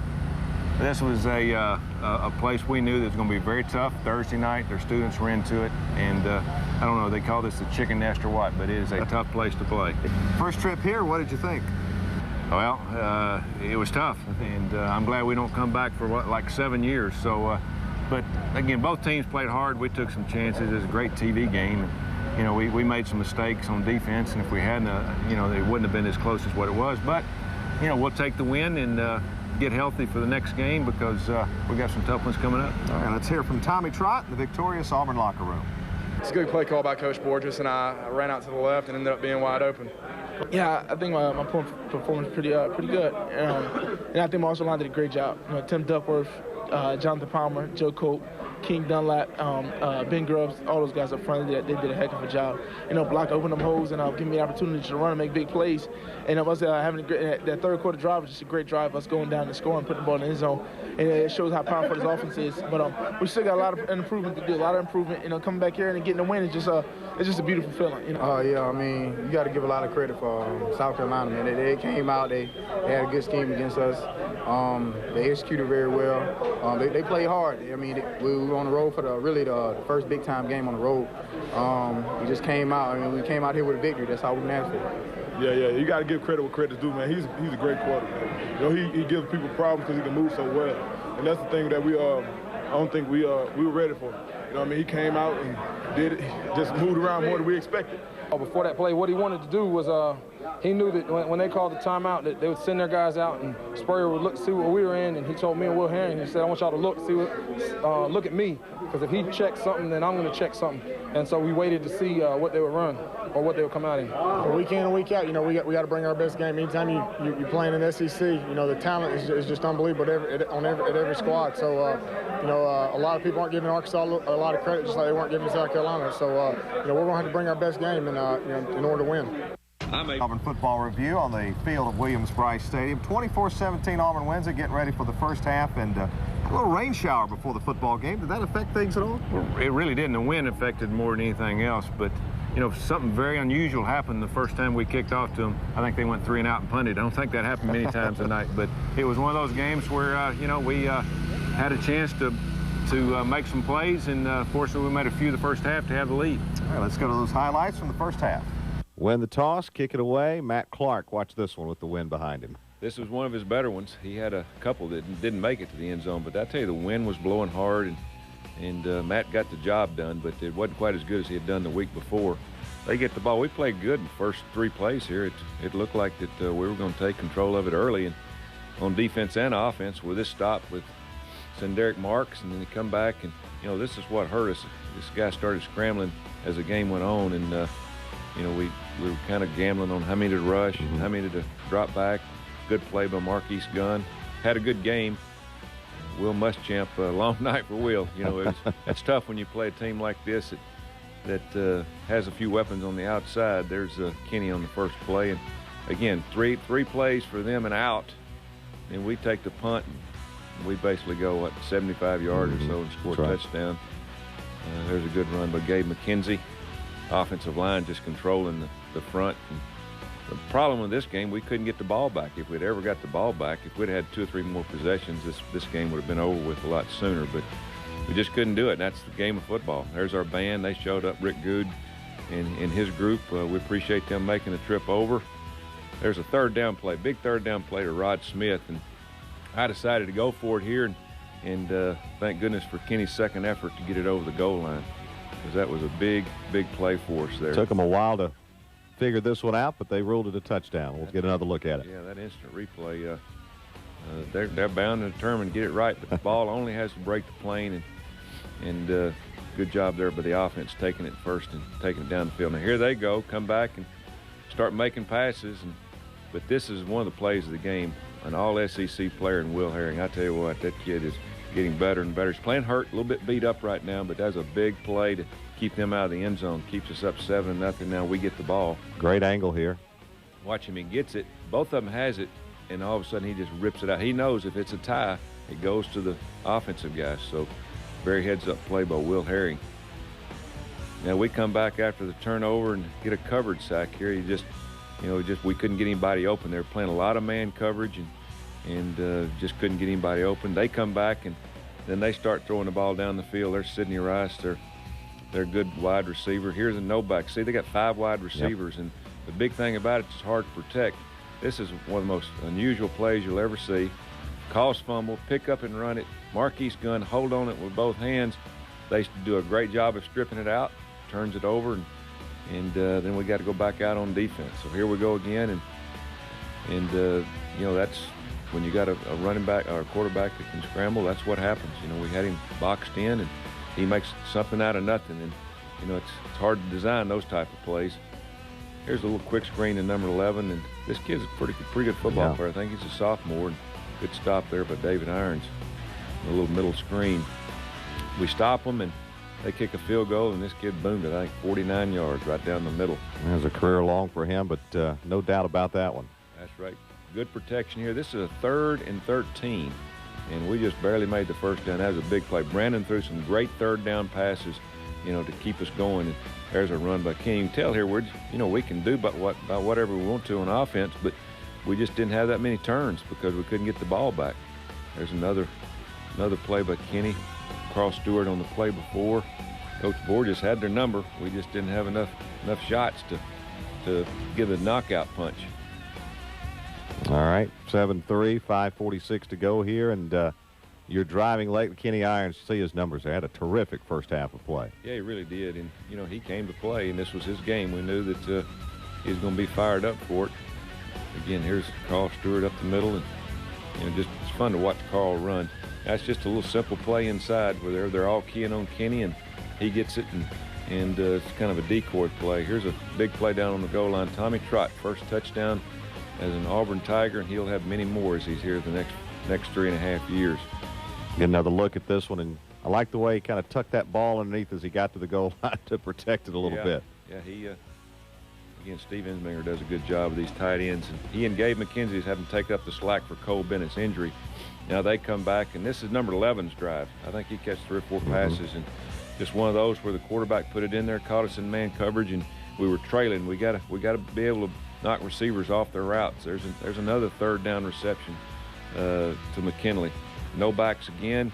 They're able to get it off, and they just turned Zach Gilbert all the way around, and it wasn't Zach's day. He's played some good ball games, but they isolated on him in this game and were able to make throws. Cody Bliss, punter, and I'm a senior. Coach Yox, he's one of those guys. He's just amazing the way he just runs all the time. He's up here at the complex at 5 o'clock every morning, just never misses a beat. Probably either Vanderbilt or Tennessee. They're both kind of near where I'm from in Nashville. Tennessee, we went up there and beat the Vols pretty bad last year, and Vanderbilt, took care of them twice too. 1. I'm a little guy. That's more of a question for the Josh Thompsons and people like that of the world. Something people don't know would be I got married about a month ago in June, so that's probably what people would not know. Brian Urlacher. Not really. Probably one of the punters. The atmosphere. The people getting down there, you have people in RVs here on Tuesday, kind of wondering what they do to be able to afford RVs and come down here. It's kind of just crazy seeing them spend Tuesday to Sunday here, and then they leave and come back like a day later. GPS, a satellite phone, and a boat. I would have to go with Will Herring. He's got a great attitude.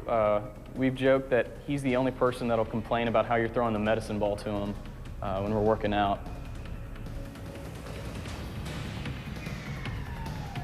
The only place out of the country that I've ever been to is Jamaica, and that was on my honeymoon. So right now, that's probably the top 1 out of 1 places outside of the U.S. that I would know of. None of the above. I'm not, I'll do roller coasters and all those different rides you see, but I couldn't do bungee jumping or skydiving unless I was getting paid for it. Dogs, I have a little 4-pound Chihuahua in my house, a little girl named Bruiser. Our Toyota Tundra Tiger of the game, Kenny Irons, and special night for Kenny. Good to see that he had a good night. He was fired up. He wasn't 100%, but he wanted to go and wanted to play, and I thought he made some good extra effort plays. And, especially down on the goal line, it was very important. We went, twice, 4th and 1, but good homecoming for him, and, we're excited for what he's done. All right, we're about to see a third quarter. Have you ever seen a third quarter where you kept the other side off the field, the other offense off the field the entire quarter? Well, a lot of people are going to say, well, it's new rules because you're running the clock. That didn't have anything to do with it. We made a long drive, and fortunately, Eddie Grant called an onside kick that worked perfect, and we did it because the wind was in our face, and we didn't want to have them have the opportunity to run it back. So it was a roll of the dice. It worked perfect, and then we got 7 points and helped us win the game. All right, let's take a look. Yep, never seen anything quite like this third quarter, and as it unfolds, you'll see you never gave the ball to them. This second half was like we were playing on Halloween. It was kind of like trick or treat.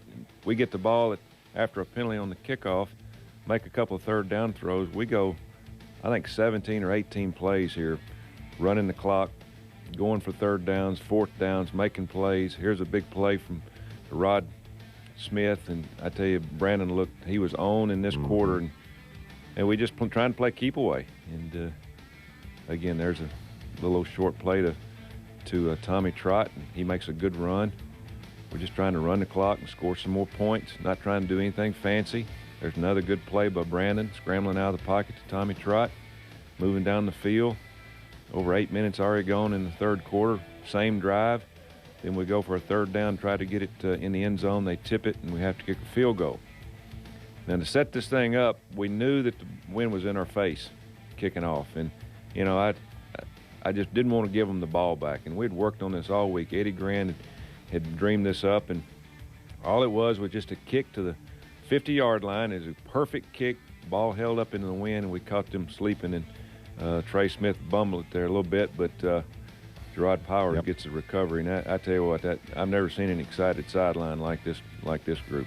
And it was perfectly executed from a kick standpoint. Matt Clark could not have put it out there any better. No, it was perfect. And again, if he just catches it. But again, you can't advance that as long as we get it. So here we go again. 6 minutes to go in the quarter, and they still hadn't touched the ball. A bootleg to Courtney Taylor. Good throw, good catch. Good call by Al Borges, catching them, as they're tired. Remember, they've been out there forever, and we go after them, and there was a third down play. 4th and 6. Might as well roll the dice, and we go right back to Robert Dunn after he drops one, and that's good confidence with Brandon to build his confidence back at catching the ball. So we keep moving the chains. 2 minutes to go in the quarter.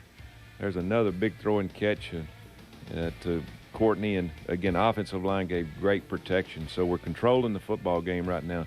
Look at this run by Kenny. He wasn't going to be denied all the way down to the 1.5-yard line.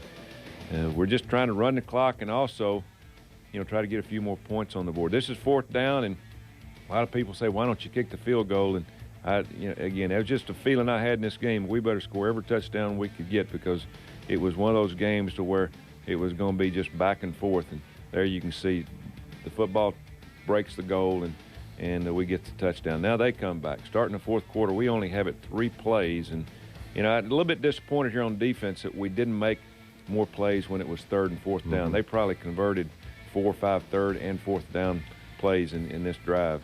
And credit the quarterback, Savell Newton. I thought he played like an older guy. He played with a lot of poise out there. Well, he's a 5th-year senior, and there we busted the coverage down the middle, and we gave him, I knew they might score some points, but just don't give it to them easy. Run some time off the clock, and we do the worst thing possible. We come back and and I probably got too conservative, and we went 3 and out, and man, what a punt. 69 yards, a new career long for Cody Bliss. He was hoping for that bounce back his way, but still an impressive punt with the wind. 3:25 to go. They got to drive the length of the field, and there's a 4th down call, and Steve was the same way. He knew that he had to make some first downs or the ball game was over. And we didn't tackle as well here. We got a little tired. But again, they've got some good athletes on the corner. You hear about, and they're not very good. I want you to look at some of these players right here. If you don't think they don't have some football, they're going to win some games. There's a big play on 4th down to Rice. They almost don't make it, but again, to get it, and here's one of the biggest plays of the game. That's Quentin sack, Groves yep. on the sack. Again, we keep trying to run the clock and tackle them, get up slow, 36 seconds, clock's running, 4th and 1. End of the ball game, and again, we put pressure, we blitzed, but we double covered Sidney Rice, and that was a great call by Will Muschamp. You can see, Steve, we should have thrown it the other side. Well, you're probably right, but you don't get one shot at it. And it was a good win for us. Watch it. This is a great play from Patrick Lee and Brock, and again, just good design, knowing that we had to have 2 people on him, and somebody else might beat us, but not him. But good ball game, and both teams played hard. Time now for the FedEx Air and Ground game, brought to you by FedEx, proud sponsor of Auburn football. Go air, go ground, go Tigers. On the ground, tailback Kenny Irons, the game's leading rusher, took the handoff for this 24-yard gainer in the second quarter. That drive resulted in the top play through the air when redshirt freshman Tommy Trott pulled in a 9-yard touchdown pass from Brandon Cox for his first career touchdown. And that's this week's FedEx Air and Ground game. Our final segment here on the Auburn Football Review. Auburn wins it 24-17 over South Carolina. Get a couple days to rest, and then you get ready for the Hogs. Yeah, I think we got 3 home games now, and it'd be great to get back home and have a few days to get a few guys healthy. We're still a little bit beat up, and a lot of guys didn't show that, but I tell you, they played their hearts out, and, that's what Auburn football is about. We came here to be physical. We were, and we were the most physical team, and that's the reason we won the game. So, we'll give them a couple of days off, and we'll have a tough one in Jordan-Hare next week. And we're going to need everybody there early game. We need them there in their orange, and we're going to need that 12th man to help us get to the victory. A very early game, 11 o'clock kickoff. We're on the air. The Tiger Tailgate Show on the Auburn Network beginning at 9. Jordan-Hare Stadium. Should be a good one, Auburn and Arkansas. That's going to do it for this week's edition of the Auburn Football Review.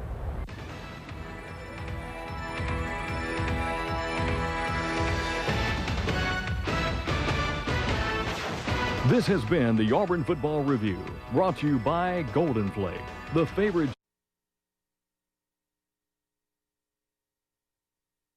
The following is an Auburn Network production.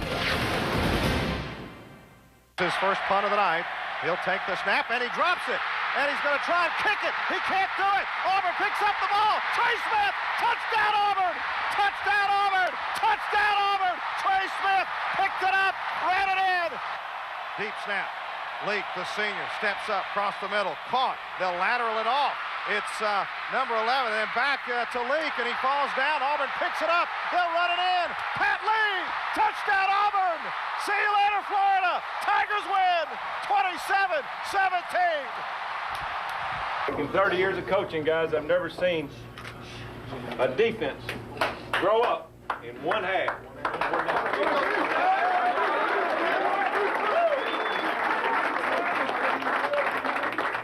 We just beat one of the best teams in the country along with us. Offense, you did a great job. But you know what? We won that game, and it goes to show you. Kicking game and defense. We did not score an offensive touchdown. No, we scored a lot of them between the 20s. And we got down there and kicked field goals. That's what we needed to do. We did what we needed to do. I'm not blaming the offense. I'm just saying you can win if you put it together, and you put it together tonight, the second half on defense. Offense, you played both halves. Yes, you played both halves, and that's the way you grew up. You grew up and got better and better. I'm proud of every one of you. Guys, that is a good football team you just played. And the bounce back from last week, like Mr. Erie said, and put the pieces back, because we broke. We broke. And there was 1,000 pieces on that floor. And you put them back together in 3 hours on national television with all you fans out there watching. You deserve it. Yes, and you played your hearts out, and that's what that's Auburn football. Thank you. We love you, and let's sing. Yes,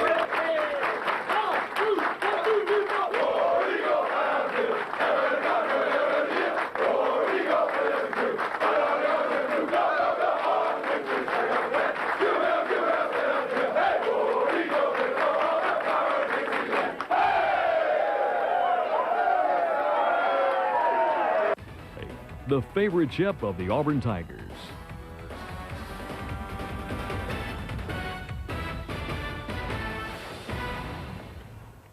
And there you see it. Scoreboard here at Jordan-Hare Stadium, 27-17. The final score as Auburn wins a thriller over the Florida Gators, and congratulations. What Coach, about our that's extra all. point?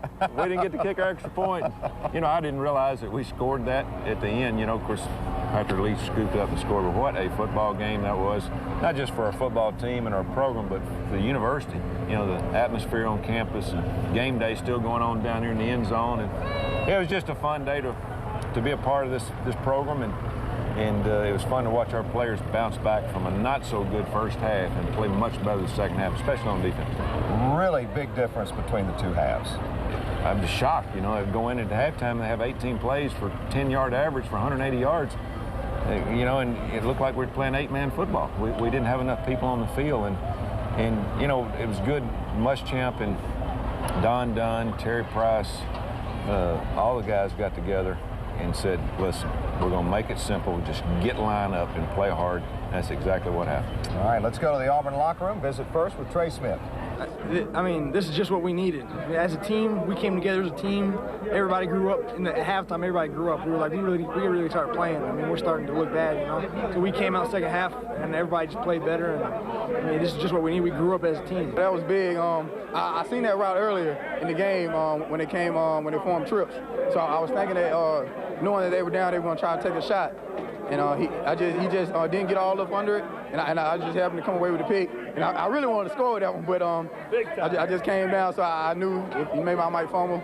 So I just went down there at the end. Man, it was a great play, man. I wish I could have caught my balance and maybe ran it in for a touchdown. But hey, man, you know that's what we're here for. I mean, we teammates. It's 11 of us. We all got to contribute something to the team, and you know. And pull it off, man. It was a great game out there. Defense played great. Offense played great. Special team, man. It's all worked together, you know. I mean, it just seemed like everybody's intensity was better. I mean, we had a lot of confidence going out there in the second half. As we knew in the first half, they didn't stop us from driving the ball. We were just making little errors. I mean, we just went out there and played as a team, and they couldn't stop us. We created it this week because we knew how they kicked the ball and how they were running. They had everybody squeezed, and they really didn't kick the ball back deep to the left-hand side. So we created that formation this week. The Auburn football review on the field here at Jordan-Hare Stadium. Still partying going on behind us with the game day. I'm getting ready to go with them, so let's hurry up. Well, we'll make it quick. It's getting late, though, for both of us here as the Tigers win at 27-17. And, boy, what a almost circus atmosphere around town this week. You know, that's what you coach for and you live for. And as I told our players at the beginning of the week, you know, you got to take advantage of it. And you got to live the moment. And, you know, our guys came out, and I think they were living a little bit too much of the moment the first half because we looked like we were running in slow motion. But the second half, I tell you, we came out and played hard on both sides. We didn't score an offensive touchdown, but that's the best offensive game I've ever seen between the 20s. And we kept the ball away from them. That's what you got to do against a team like Florida. All right, let's take a look at that first half from Jordan-Hare. What an atmosphere for college football. You got the fireworks. Those surprised you a little bit coming out of the tunnel. A little surprising. A little addition there. Good start to get everybody cranked up. Here we start out with what we call a slip screen to Kenny. We had to do something to try to slow their speed down, and I thought Al and all the offensive coaches had a good game plan. Come out wanting to throw the ball because they were going to put 8-9 people in the box, which everybody else does, and we took advantage of it. Here we went on down. We come to the line of scrimmage and just snapped the ball quick, kind of catch them off guard. Good run by Kenny Irons out of our bunch set, and there's our fans. Can't say enough about our fans and students. There was a bigger part of this win as anybody. Here we go downtown trying to get it to Courtney, and they ran what they call bail, just fall out and just play the deep pass. Quick pass to Carl Stewart on the outside, good block by Courtney downfield. Man, we're just knocking it down the field. Great drive, ball inside the 5. And here we're going third down, trying to get the touchdown after 2 plays, and it doesn't work, and John gets one of his first field goals. Good drive, ate up almost 6 minutes of the first quarter. Our best defense, really our only defense in this first half, was our offense on the field. We could not stop them. We didn't get lined up very well. We got blocked, as you can see. Marquise Gunn gets knocked, 7-8 yards down the field, and this just wasn't Auburn football on defense. But there's a big play right there out of Pat Sims on 3rd and 3, and we forced them to kick their field goal. It's just one of those things it's a frame of mind. You got to come to play on defense the first play, not wait to the second half. They move it down the field in about 5 minutes. You get the ball back here. Nice pass to Appreciate. Yeah, another first down pass. Again, we've got to start doing more of that, be a little bit more innovative. Here's one of 6 sacks in the first half. Brandon took a beating, and, you know, we knew this was going to be a good defensive line, but we've got to do a lot better job in protection. There's a third down throw, and they looked at it, obviously, and they gave them the play there. But big drive for them. Dallas Baker catching the ball over the top, and just a little bit taller than Jonathan Wilhite. We got to get a better position on fade routes down in the end zone. They run a little bit funny kickoff coverage. They put them all inside the hash mark, and we were going to bring it right up the middle of the field, and good blocking, and here he comes. I tell you what, this young man can add a lot of life to your football team, and he does. He gets 124 yards in returns. There's another screen. Brad Lester, one of his better games. Looked like he was shot out of a rocket a couple of times, and again, we've got to do a better job here. Jason Bosley gives up the sack, and looks like we're not even slowing them down at times. But they're good job of King Dunlap on what we call a little sucker play. Tommy Trott, good catch. This is big-time football here, Tommy. You've got to hold on to it. And these boys right here came to play. They wasn't ranked number 2 for no reason. But here's a play right here. It's very interesting. Run the boot out of the end zone, but you can't hold in the end zone. That's the reason this is a safety. Watch them. They grab Quentin Groves, and they don't hold him. They tackle him. They really did. If he doesn't tackle him there, Quentin probably catches up with Chris Leakey anyway. Yeah, that was a good call by the official, and gets us some points on the board, and again, gives us the ball back. We get good field position, and here comes Kenny. Again, we're running the ball on one of the best defenses in the country, and we knew we still had to try to do it. And there's our 1-2 punch, and Brad Lester, again, he looks very quick, but we stalled, and John gets his second field goal to bring it back from 10-8. Our fans were into it. There you can tell we got a few people with their arms folded, and they're waiting for us to play defense. So was I. And we see right here, we played good at the point of attack. We missed 2 tackles. Should have dove right there. We didn't do it. Savage gets that route out and ran our safety, and good job by Brock coming over. But the problem is here, when they put Tebow in, I think he runs 16 yards, and I want to tell the people out there, we did know he was going to run the ball when he came in the game. We just didn't stop him, and they go 3 plays and 80 yards. Big drive here, though, to close the half. Very big drive. We came back. We didn't lose our poise. Courtney Taylor on the slant route. We didn't lose our patience. Here we come back and run the draw. Watch this. He outruns people. We've got a little speed on our side, too. We just got to utilize it a little bit more and a little bit better. But good play calling, getting us down inside the 15, but we give up the sack again and came right over the middle of our defense, and John kicks his 3rd field goal to bring us to 11 points, and we're behind, going to be behind 17-11. That's right. Within a touchdown, though, going to the locker room.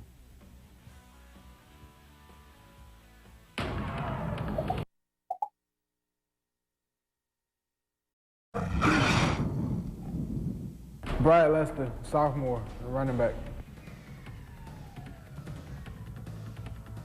The only pregame ritual I have, I listen to my iPod, and I walk down and back across the field one time, and that's usually pretty much it. Coach Grand and Coach Yachts, actually both of them, because Coach Grand, he's the coach that he pushes every day in practice, and he doesn't let us get away with any mistakes that we make. My favorite away stadium is probably Georgia. That's really the only place I traveled to, and just where I'm from, so. Probably one.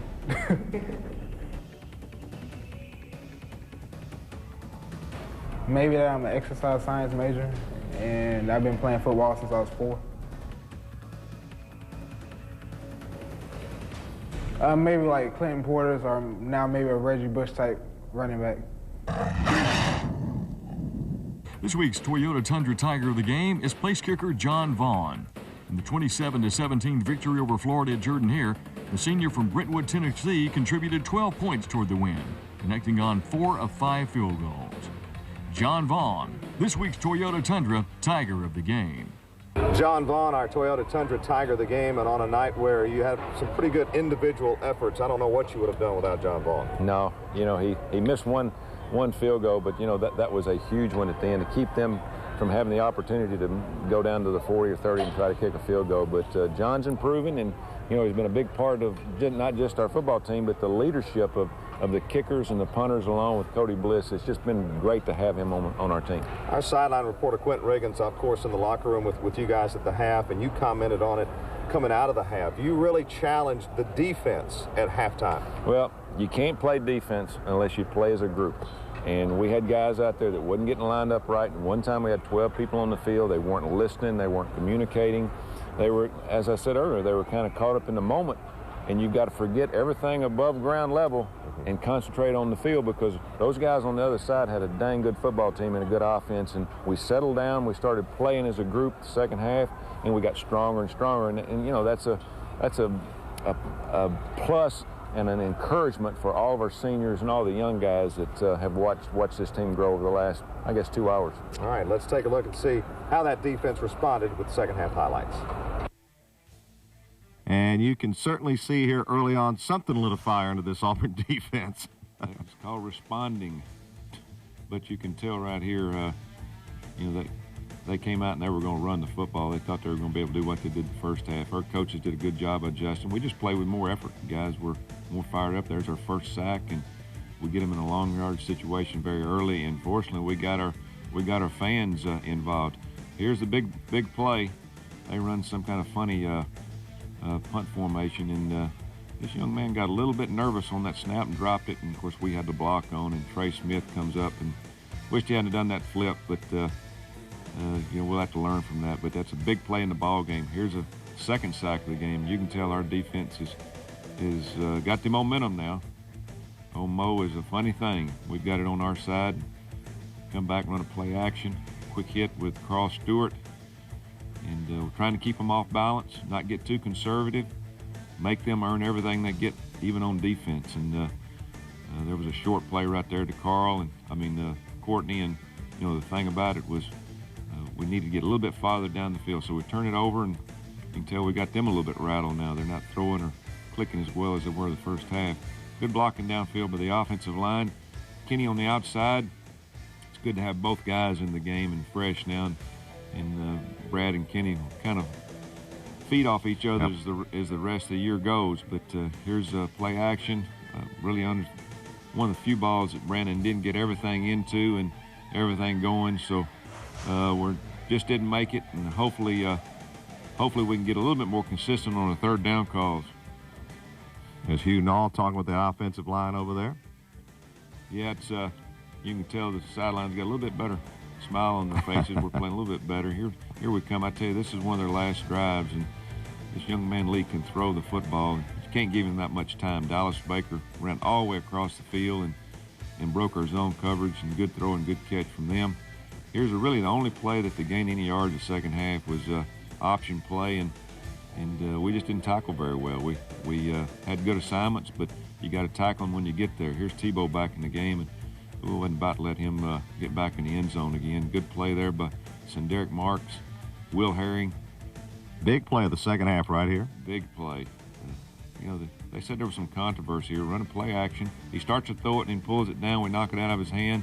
Good call by the official. And, one of these days we're going to get one and run it all the way back. But that was a huge play in the game. Watch. He starts to throw the ball, and they said his arm was going forward, but he stops his arm to try to pull it back. And really the ball just comes out of his hand. He starts right there, stops, and just pulls it back, and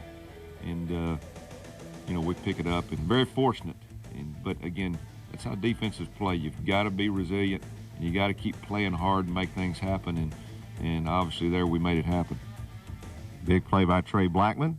Thought he had a solid first game. Obviously back. Yeah, he did. He made some mistakes, but he'll get better as we go. Again, we come back. Not to let the air out of it and throw the ball down the field, and good play by Robert Dunn. And we come back and trying to get the first down. It's third and about a half yard. We don't make it there, but we do come back and make the first down the next play. Now here we come, and Brandon sidestepping some folks and trying to get it downfield, and you can tell he got rejected there. And John comes in, kind of give us a 4-point lead, but pulls it off to the left. Just barely missed it. The replay showed that he missed it maybe by a foot. Okay, here we go, trying to put pressure on them. And we knew if we could get them down in the fourth quarter, we could make them throw it up. And Sure enough, we did. Big play, good zone defense there by Eric Brock, and it gives us a ball with about 3 minutes to go in the game with a 1-point lead. All we're trying to do now is run the clock down and then possibly get a field goal to make them at least score a touchdown. Good hard running there by Brad Lester and blocking by Tim Duckworth and Ben Grubbs. And there it is. Big kick up by 4 points, and now we'll come to the last play of the game, and our fans were really into it. That's about as loud as I've ever heard our stadium. Here they come back, and they're just going to start lalling around, and we're just staying back, trying to make sure they get things done. I did not realize we scored this touchdown until about 2 hours later, but Pat Lee gets the touchdown, and obviously you can tell that our fans are going crazy, and big win for the Auburn Tigers. Fireworks after the game, 27-17 the final, and Auburn defeats number 2 at home.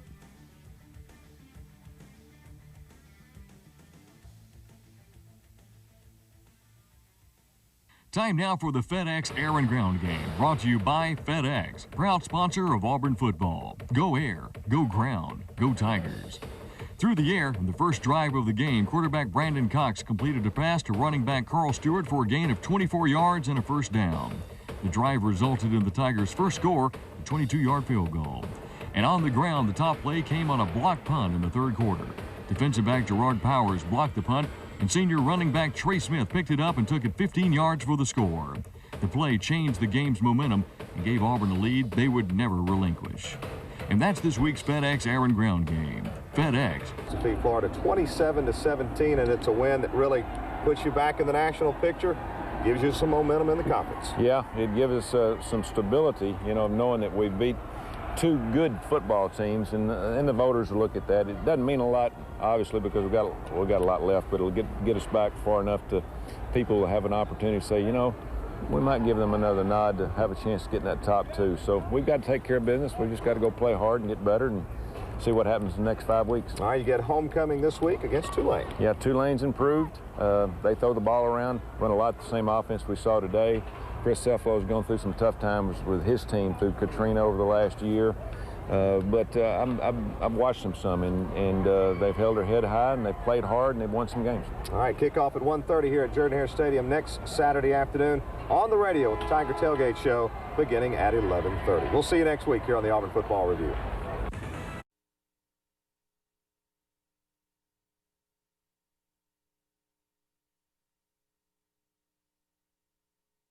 Give it to the 50. Give it to the 40. Give it pulled down from behind. Big win, good win. When I took care of business. Now we get back to the SEC. Tomorrow we got to work on some things. Defense, we gave up a little bit too much. We got to make some things work. Going on the road again in SEC. You know how tough that is. But we played as a team. That's the best game that we played. Give Tulane credit. They came in and played hard. They're short-handed. They made some plays. Good job. You young guys that played for the first time, proud of you. Stood right in there and made it happen.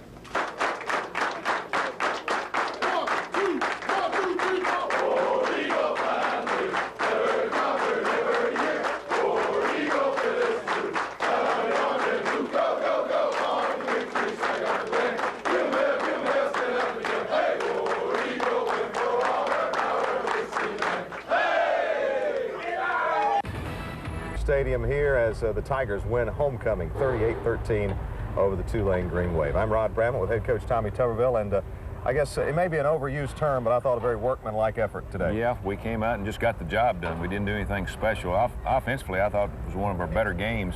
We moved the ball, throwing it, play action, running it some. Didn't do a lot of formations. We just lined up and, hopefully was just trying to get some consistency going. Defensively, different thought. We gave up a lot of yards, and I tell you, their quarterback's good. Got to take your hat off to Tulane. They came in and they said, the heck with running it. We're going to try to throw the ball down the field, and they did. They made plays. We didn't get a lot of pressure early, but we did make them turn the ball over, and that was the difference in the game. It really was good to see the defense force some turnovers today. It really was the difference in the game. Oh, yeah. That'll be as good a quarterback as we'll see. The guy's tall. He's got a good release. And he's got big receivers, but we hung in there. We didn't blitz much. We could have done a better job getting hands on receivers, knocking them off their routes. There'll be a lot of learning from this tape after this game for the defense. And then special teams had a very, very good game. And one of those members of the special teams, John Vaughn, became Auburn's all-time career scoring leader. Let's go to the locker room and hear from John. That's a big honor. There's been great players here. I think it's a testament to the coaches. A lot of those are extra points. and just great offense since I've been here and stuff. You know, we got to get down there to kick them, and you know, it's a great honor, and you know, just keep working hard. Yeah, it was, we was in cover 2, and my dude released outside, and I was just reading the quarterback. I seen him throw to the short receiver, and I broke on the ball, and it just so happened to tip and come to me. You know, it was a lucky play, you know, I was just in the right place at the right time. It was you know, I felt good out there. You know, no sacks. You know, we did a good job blocking. And you know, we had a running game that opened up the passing game. And, you know, offense did a great job all but for a couple of drives. You know, we stalled a couple of drives, but other than that, you know, we put the ball in the end zone this week and put up some yards. We just got a lot of pressure on the quarterback. I'm not sure. The center had a little trouble with the snap. He snapped the one before a low. They had a legal procedure, and then on that one, I think the snap was messed up a little bit, and I was fortunate to be the guy to pick it up. You know, they were driving the ball. We just need somebody to step up and make a play. On that particular play, Jonathan made a great play, Jonathan Wilhite, and came up with a big hit. The ball came free. And so, you know, I was just in the right place at the right time. You know, I just, you know, so I mean, when another back goes down, you just have to be able to step in, perform, you know, and just take their spot and do as well, you know what I'm saying, as you think they. 28, Cox is going to lob it up downfield. Trot 10, 5, dives, touchdown Auburn! Tommy Trot, 27 yards on the catch. We're back on the Auburn Football Review here on the field of Jordan-Hare Stadium. 38-13 Tigers win as we get ready for first half highlights.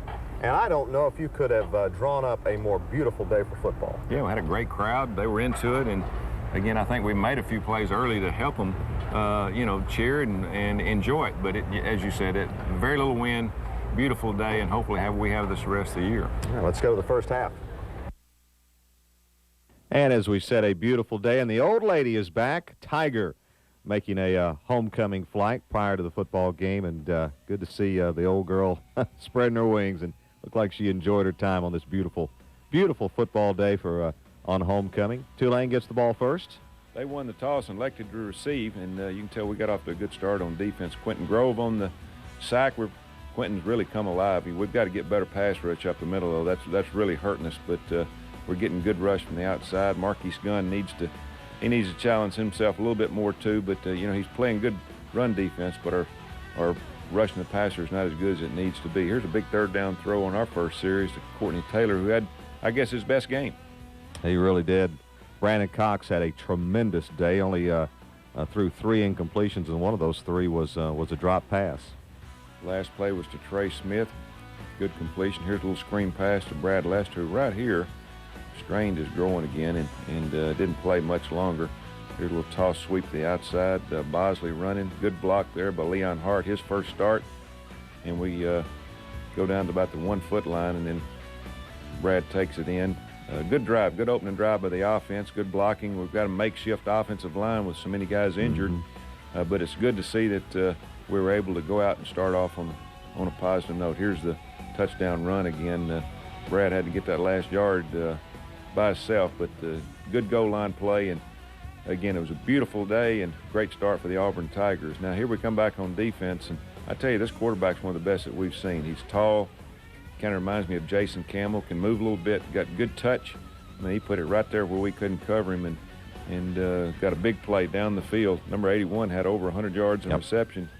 Again, here you can see number 11 down the sideline. Jonathan Wilhite just gets run by. Can't play the ball. You got to play the receiver on man coverage, and he was looking back too much. Here's a big run by Trey Smith. It's kind of going up and down the field. A lot of offense for the Auburn Tiger fans to see. You can see we've got a good faithful there. Now we're going to the second quarter, and a good throw and catch to Tommy Trott for his second touchdown of the year on what we call a wheel route. Good throw by Brandon. See Ben Tate in the game. We're going to see a lot of Ben Tate here in a little bit. Here's another look at that throw and catch. Good throw, good protection up front and good play action. And it all starts with being able to run the football. And there you can see Tommy and all the guys around. It's just good to see our young tight ends have the success that they're having. They got a lot of years left here at Auburn. Now we come back and kick to them. They get the ball, and on their first play, they snap it back and fumble it, and Karibi picks it up, and we finally get a break. You know, we hadn't had a lot of turnovers this year, but that was a big turnaround for us, because after they come back and got that touchdown, we scored, and it gives us an opportunity to get a couple of touchdowns up. Big heads-up play there by Karibi, who's really playing well for us. Now we come back and run a bootleg to Trey Smith and get a very quick touchdown at the corner. And again, Trey had to play because Kenny was hurt, and Brad Lester comes out, and again, oh faithful Trey Smith. He had a real good game. Could have had a better game. We'll see a little later on, but it's good to see him have some success on senior day. Now we come back, and they call that a completion. That was a close one. Yeah, pretty close. Good coverage there by Pat Lee.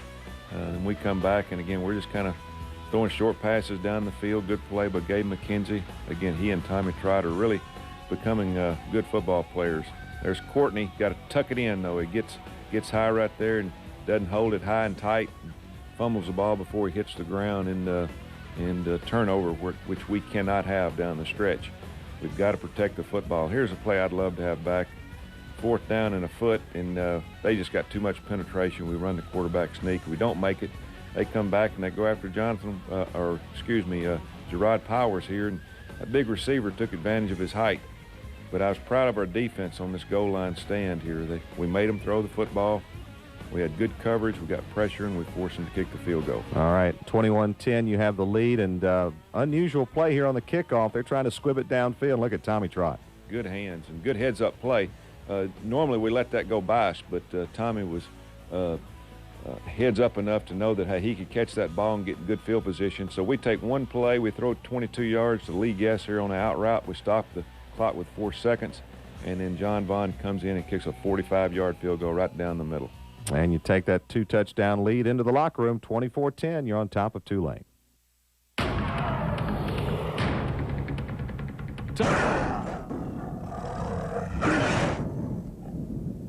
Quentin Groves, defensive end.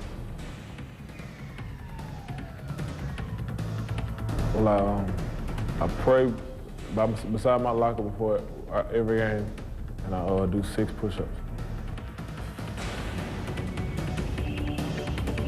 I'll probably say my position coach, Terry Price. Because ever since I've been here now, ever since I've gotten recruited by Auburn, he's gave me nothing but the truth. Hey, let's shoot. Wow. It's just the atmosphere down there. You know, 92,000 fans, and it's the loudest place I've ever been in my life.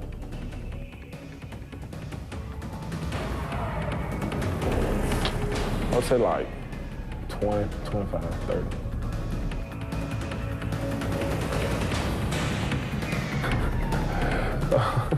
Oh my God, okay, here we go. It doesn't have to be a good one. It doesn't have to be a great one. It could be a good one, but I'll take a great one. Let's go.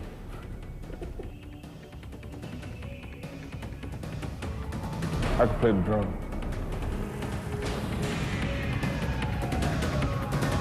Jewel Porter. Tiger Wall. Cell phone, my mama, and the TV.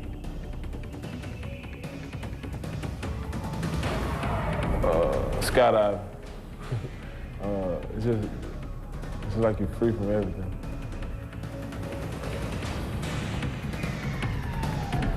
Not going to heaven.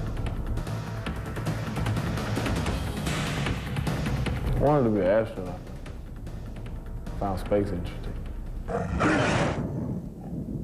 Football review as we get ready for the second half on a beautiful day for football.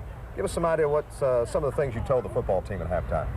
Well, you know, when you've got a good lead like that and you're playing well, you want to just kind of keep doing the things you're doing and talk to the upperclassmen about playing a little bit harder, maybe staying with their blocks, finishing some. Defensively, we had a lot to talk about. You know, we gave up over 200 yards the first half, and we needed to make some adjustments, and you know, the defensive backs got a little bit of a scolding, so to speak. But, you know, that's what happens. You know, that's really the first team that we've seen throw the ball down the field on us since South Carolina, and, you know, we've improved since then. All right, before we get to the second half highlights, of course, it was homecoming on the Plains, and a new homecoming queen was crowned, but Governor Bob Riley did the honors. President Ed Richardson joining the governor in crowning Kendall Condor from Las Vegas homecoming queen. The court included Rachel Evans, Margaret Atkins, Emily Weprich, and Krisha Yanko. And congratulations to Kendall for her honor.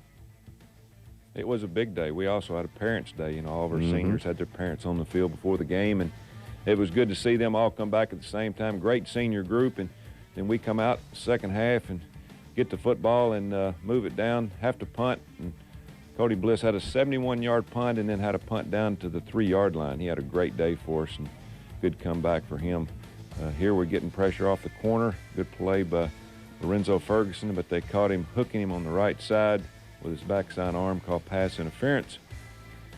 Right here, Eric Brock, Jonathan Wilhite will cause the fumble, and Will Herring picks it up. You'll see the replay here. Eric goes low and Wilhite goes high. We needed that big play. I tell you, they'd had a 90-something yard drive to that point.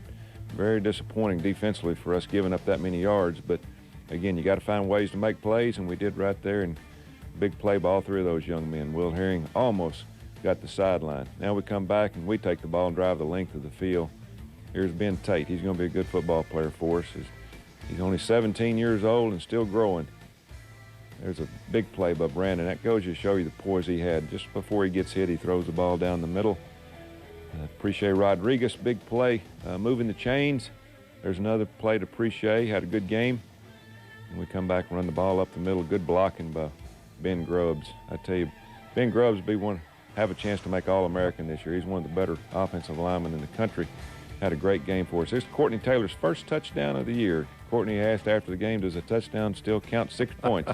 It's been so long since he got in the end zone, but it was great to see him get in. He'll score some more before his time's over here in the next couple of months here at Auburn. Here you can see the good pass protection. Courtney catches it, and the thing he does best, watch him cut back against the grain, makes people miss tackles, tuck that ball in, get the touchdown. Big play by Courtney. First touchdown since the bowl game. Yep, it's been a while. Now they come back and get a big third down play. We kind of had a let up right there. Blown coverage by our safety. And again, anything was disappointing in this game is our pass coverage. But you got to give Tulane credit. They had a good quarterback that could throw the ball down the field. There's a big play by our secondary, forcing the field goal. After 2 long drives, they only get 3 points. But again, we've got to do a lot of work on our pass defense. Defensively, we haven't improved much in the last few weeks other than that 1.5 against Florida. Here we come back with a big run by Ben Tate. Good blocking on the outside by our tight ends. There's Albie and the students. Appreciate their support.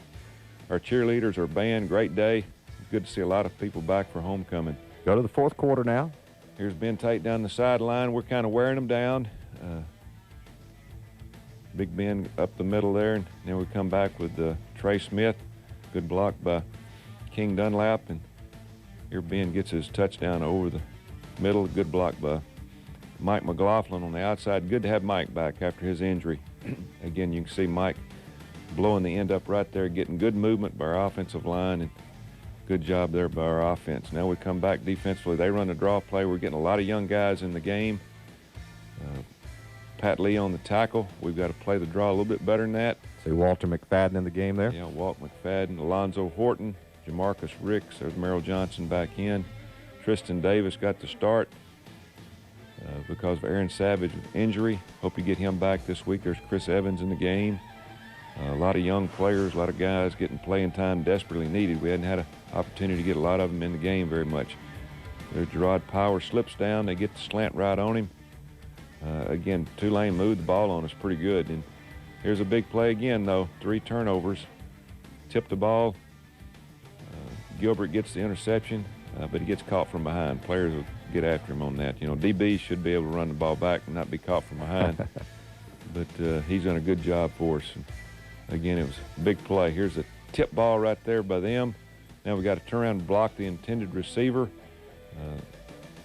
Watch the guy from the outside. We get the quarterback block, but we didn't block the receiver. But big play by Gilbert on the interception. And we come back and there's Ben Tate up the middle, just gashing them for big yards. Good blocking by Jonathan Palmer, who moved to center. And just run out the clock from there. Big day for the Auburn Tigers. Auburn wins at 38-13 as ball game ends there, and they get ready to get back in the conference play next week on the road against Ole Miss. Review as we wrap things up following Auburn's 38-13 victory on homecoming against the Tulane Green Wave. Now you turn your attentions back to the SEC. go back on the road for just the third time this year against an Ole Miss team that is going to be pretty salty after their loss this weekend. Yeah, they were on the road last 2 weeks, and I'm sure they're looking forward to getting back home. Of course, I'm going back, and we always get a welcoming back that week, but should be a good game.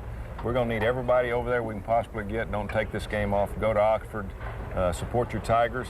Should be a good game. It's going to be early. That way you can drive home afterwards, and look forward to seeing a lot of Auburn Tigers over there. I always kind of like those road games that are early on the road. Yeah, it's good to get up and go play. Again, it'll be a hard-fought SEC game just like they all are. So we're going to have to get prepared and get some guys healthy. Got a lot of guys beat up, and go over and see if we can improve from last week's game. Auburn and Ole Miss at Vaught-Hemingway Stadium, 11:30 kickoff on the radio with the Tiger Tailgate Show beginning at 9:30. We'll see you here next week on the Auburn Football Review. The following is an Auburn Network production.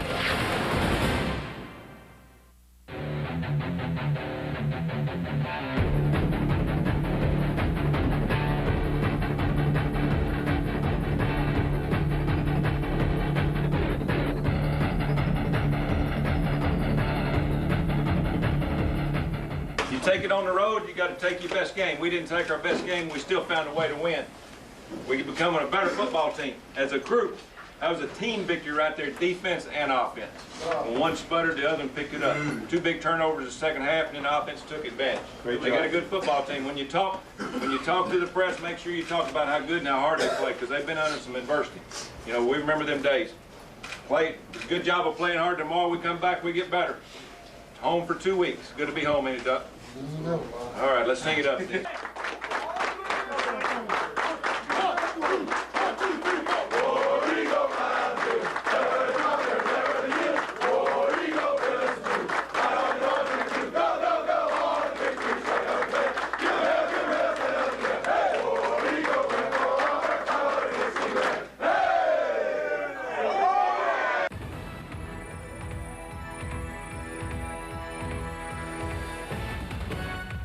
Review on the field of Vaught-Hemingway Stadium, where the Tigers hang on 23-17, and you go on the road and get a victory, you're always going to get a tough one, and I'll tell you what, this was a tough one. It was a tough one. You know, and the thing about this place, number one, is myself and our coaches coming back. It's kind of like a family reunion. They always want to beat us.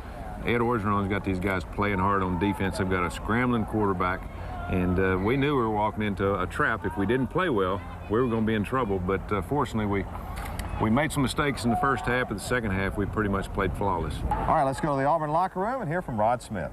I mean, each week, you know, we get better and better. Every week, you know, we're starting to come together, you know, gel as a core, as wide receiver core, and we all on the same page right now, so it's going pretty good for us right now. Hey, man, it feels great. I'm glad to be back.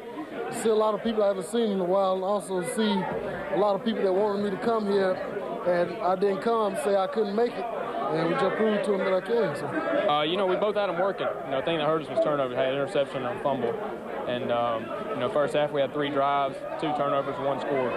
The second half we, you know, punted a couple times, but we moved the ball well, both passing and running the ball.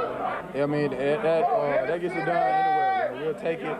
They came in, they had a good game plan. They played us hard all the way to the wire, but we just stuck together and kind of gelled as a team today, I think, and just came out of here with a victory.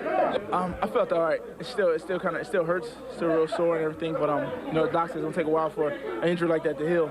So you know, as coach kept me in there, you know, I started getting warmed up, and it just I kind of didn't feel it. But plus I didn't want to land on it wrong either. But I just kept on going. I didn't have to block it out of my mind, just run. I knew we needed some first downs and we had to push. We need some production out there. You know, it just kind of happened. Stayed backside. We talked about it all year. When the quarterback rolls away, just stay backside, and it came my way and make the play. And we're back on the Auburn Football Review here on the field of Vaught-Hemingway Stadium, where the Tigers defeat Ole Miss this week 23-17. And beautiful day for football. You're getting ready for the first half here, and you know, you knew you were going to get Ole Miss's best shot. You found that out pretty quick. It didn't take long. You know, they came out and run about 3 plays we hadn't seen, and we didn't adjust to them very well. But I knew, you know, the first drive of a game, you got to settle down and hope to, you know, not give any points, but at least no more than 3. But heck, they went down and scored on the reverse, and I was proud of our guys, how they adjusted and bounced back, and offensively we came back and put a score on the board and gave us a chance to start from scratch. Let's take a look at the first half. You win the toss, put Ole Miss on offense, and well, they do a nice job moving it down the field. It wasn't a very good decision. I guess we should have taken the ball if I'd have known they were going to run 3 plays and score. But that's what we call slow fullback. They got that from us, and we run it a little bit later in the game. There's a big third down conversion. Playing a little bit too far off right there on with Jonathan Wilhite. We gave too much respect to their receivers, their young guys. This guy just outran us. Reverse, and we didn't react, and, man, they get on the board quick. And, you know, when you're on the road and you trail that early, you got to fight back all day, you know, just to try to get back in the game. It didn't take us long, though. We lined up and got a good drive going here. We controlled the line of scrimmage. They weren't very big up front, but they did put 8 or 9 people up there, so we just dropped back, ran 3- and 5-step drops and threw it. And Rod Smith and Courtney Taylor had a great day. Here's a run on outside. Kenny, still not 100%, but got 100 yards, ran hard. Good blocking downfield by King Dunlap and Jonathan Palmer. Here's one of our 3 4th-down conversions. And I think we ran the same play every time to Carl Stewart, and he got 1, 2, 3 yards each time. Here's a quick slant. The outside, good throw by Brandon. One of his better days. Appreciate Rodriguez on the completion. Here's an outside running play. You know, I tell you, it's a pretty good 1-2 punch when you have Kenny and then you throw Brad Lester in the game. Here we're down inside the 5. They're in good goal line defense. And, we don't do a whole lot up there, but we do get a penalty, and we end up having to throw a 3rd down conversion for a touchdown to Rod Smith. You can see the replay right here. Good protection, play action, and we caught their corner. We stuck him inside, meaning that we faked inside like a post route and went on the outside, and he fell for it all the way. Good drive by the Auburn Tigers to tie it up and go 7-7.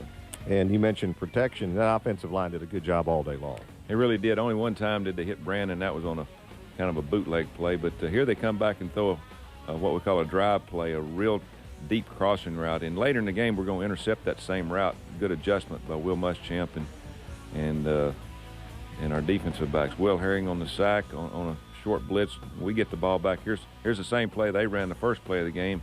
To Carl Stewart, they had a safety back there that got him after about a 25-yard gain. But good play, and again, good patience here by our offense. Run a couple, throw a couple, and again, good hard running there by Kenny. Good block on the outside by King Dunlap. Jason Bosley had another good game. Played a little bit sore, but had a good game. There's another catch downfield by Courtney Taylor. I think he caught 8 in this game. Yep. Here we come down on the second quarter, and we start running the ball a little bit more to try to balance it up. Again, here's another 4th down play. Running to Carl. He runs it about 4 or 5 yards. We control the line of scrimmage, and obviously when you don't give up any sacks, it means you're doing something right up front. But good game for Carl. Here's a little bootleg pass because their linebackers ran so hard. You know, we had to do some misdirection. This was one of our misdirections, kind of like a running play. It's not much of a pass play. But here we tried to force it. They fell off in zone coverage, and their DB fell inside, and Brandon tried to force it, and they got the good pick. They hold our DB right there. Officials don't see that one against them, but they sure got us most of the night. But that's a good play by them. We've got to play the screens a little bit better. That's one play that they ran 3 or 4 times and got us up inside. It's called a power play, and we just overrun it with our linebackers, except for this one time here. Trey Blackman on the tackle, probably one of the better tackles of the game. We arm tackle way too much in this game on their running plays. All right, get the ball back.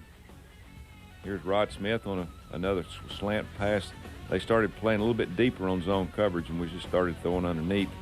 Again, just take what they give you, and there's a good throw and catch right there down the field of Courtney on a deep crossing route on the boot. You can tell our quarterback's got all day to throw it, and when you got that, you have plenty of time to pick out the best receiver, and good throw and catch there. This is a draw play that we ran here, and they just took it out of Brad's hands right here. He spun around. He's got to keep it high and tight, and that was our second turnover. I guess 2 drives in a row. And you go to the locker room, tied at 7.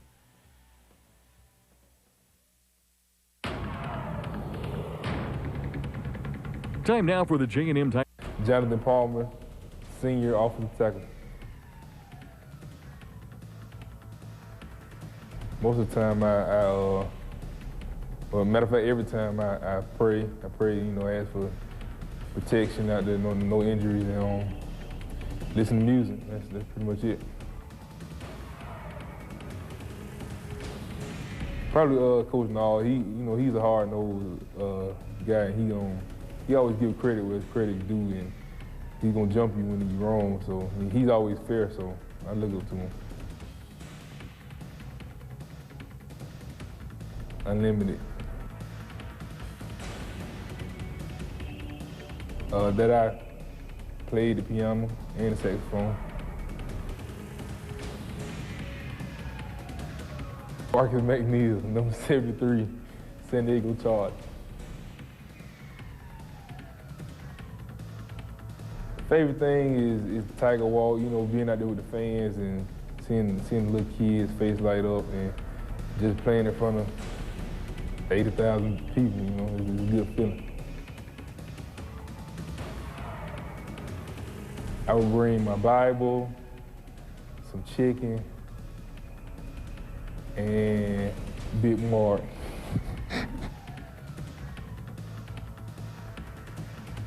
Probably Ted Doolittle, because he's always joking around. I can count on him to find something funny.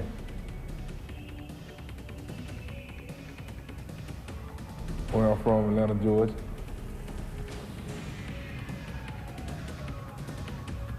Probably not being successful in life.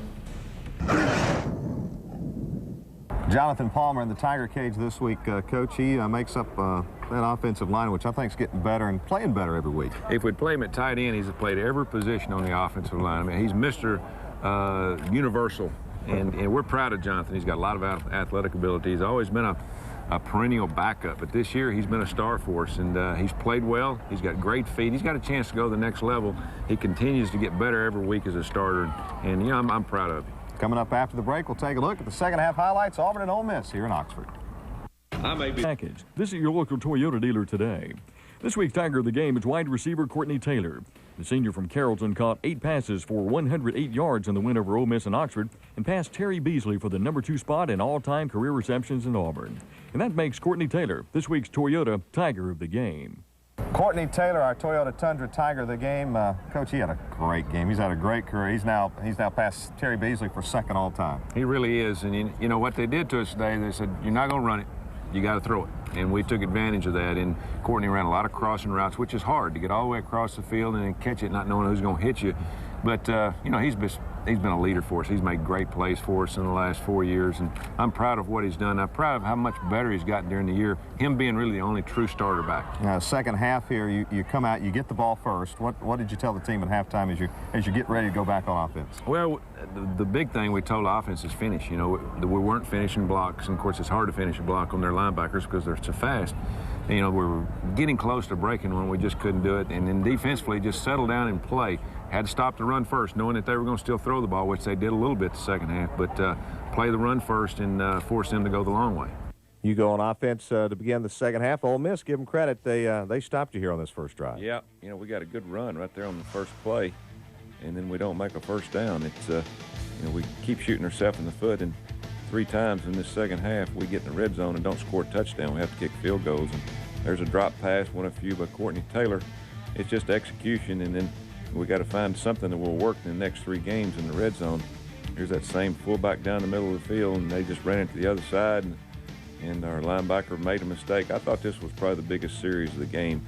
They get down inside the 10, they run 3 plays, and they don't get much of anything. Our defense rose to the occasion. That's what you have to do in the red zone.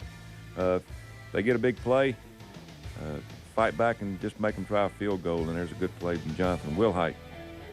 Yeah, good coverage on that play and force them to kick the field goal. They sneak it in the right upright. They go ahead again. We're behind twice in this game, and again on the road, that just gives them momentum. Their fans keeps them in it, and again that's just not executing by us. There's a 3rd down throw to Courtney, and we're living on the edge. They come back, and there's a play they ran earlier in the game, and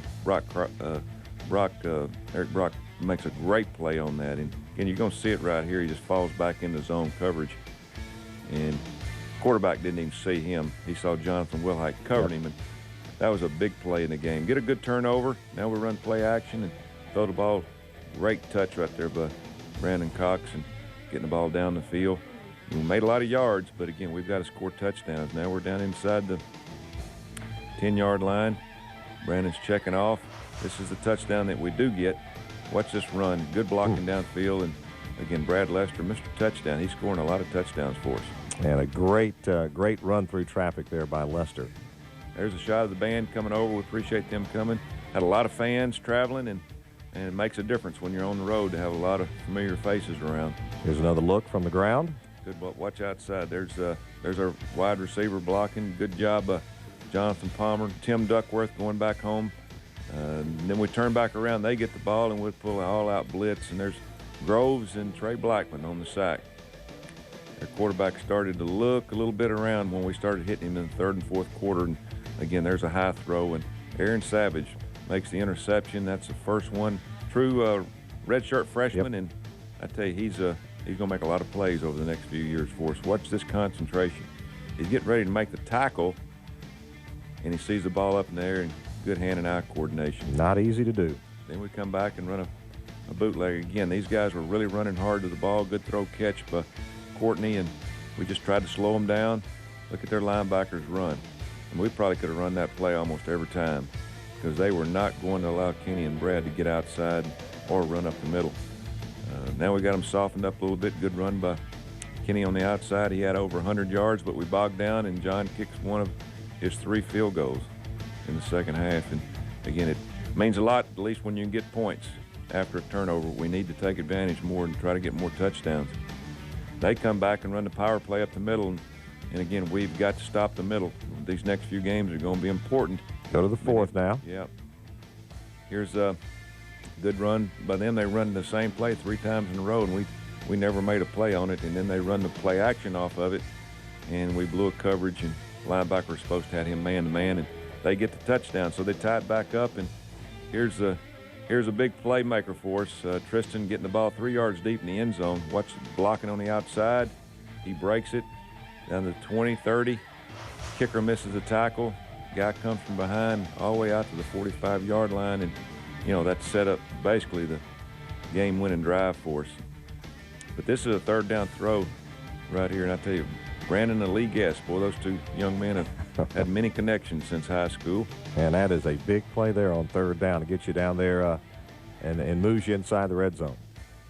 Here's a good first down run by Brad on the outside. But we bogged down again, have to kick another field goal, but we do get 3 points to put us back up again 20-17. And that gives you the lead for good with 7:35 to go, but still plenty of time for Ole Miss. Yeah, but again, you can tell how much stronger we're getting. We're controlling the line of scrimmage a little bit more. And this wasn't our best effort on defense, but we did make some changes, and I thought we adjusted well as the game went on. Here we got a little bit more pressure on the quarterback, and he throws it away. Our guys are playing with a lot of emotion, and that's what it takes. Here's another good run by Kenny. We're just on the verge of breaking one. It's going to show in the next few games. Now we come back and run the draw play, the one we fumbled earlier, and Kenny gets about 15 yards. Again, it's one of those things that you just have to, getting confidence with the same plays, keep running them over and over. There's a big 4th down call that we made. Again, 3 times in a row we went for it the same play, but we bogged down again and kicked another field goal to put us up 6 points. And now you're going to kick it away to Ole Miss, and you kick it deep, put them on the 20 for the last play of the game. Yeah, something that doesn't show here. Matt Clark kicking the ball out of the end zone, which was a big force, and then of course they get it at the 20, and we sack him, and that's the last play of the game. Big win for the Auburn Tigers. 23-17, your final.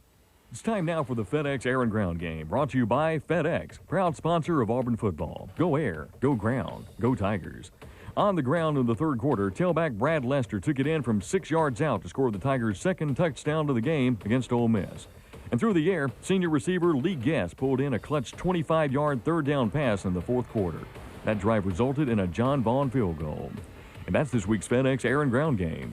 FedEx, proud sponsor of Auburn football. Go air. Final segment here on the Auburn Football Review, where the Tigers have defeated Ole Miss 23-17 here at Vaught Hemingway Stadium. Now back out of conference against the Sun Belt opponent next week, and a pretty good one. Arkansas State went to a bowl game last year. They only have a couple of losses this year. Yeah, I saw them on TV last week after we played Tulane, and they was playing North Texas. They were playing well. They run a lot of schemes. It's going to give us some problems being able to just line up to them.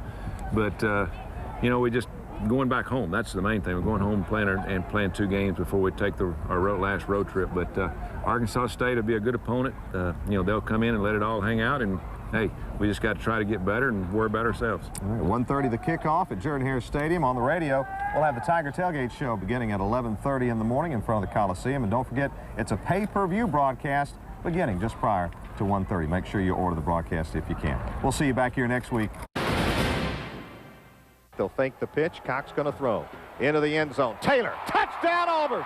Out of the backfield, play action to Tate. They'll lob it for Stewart on the wheel route. He's got it.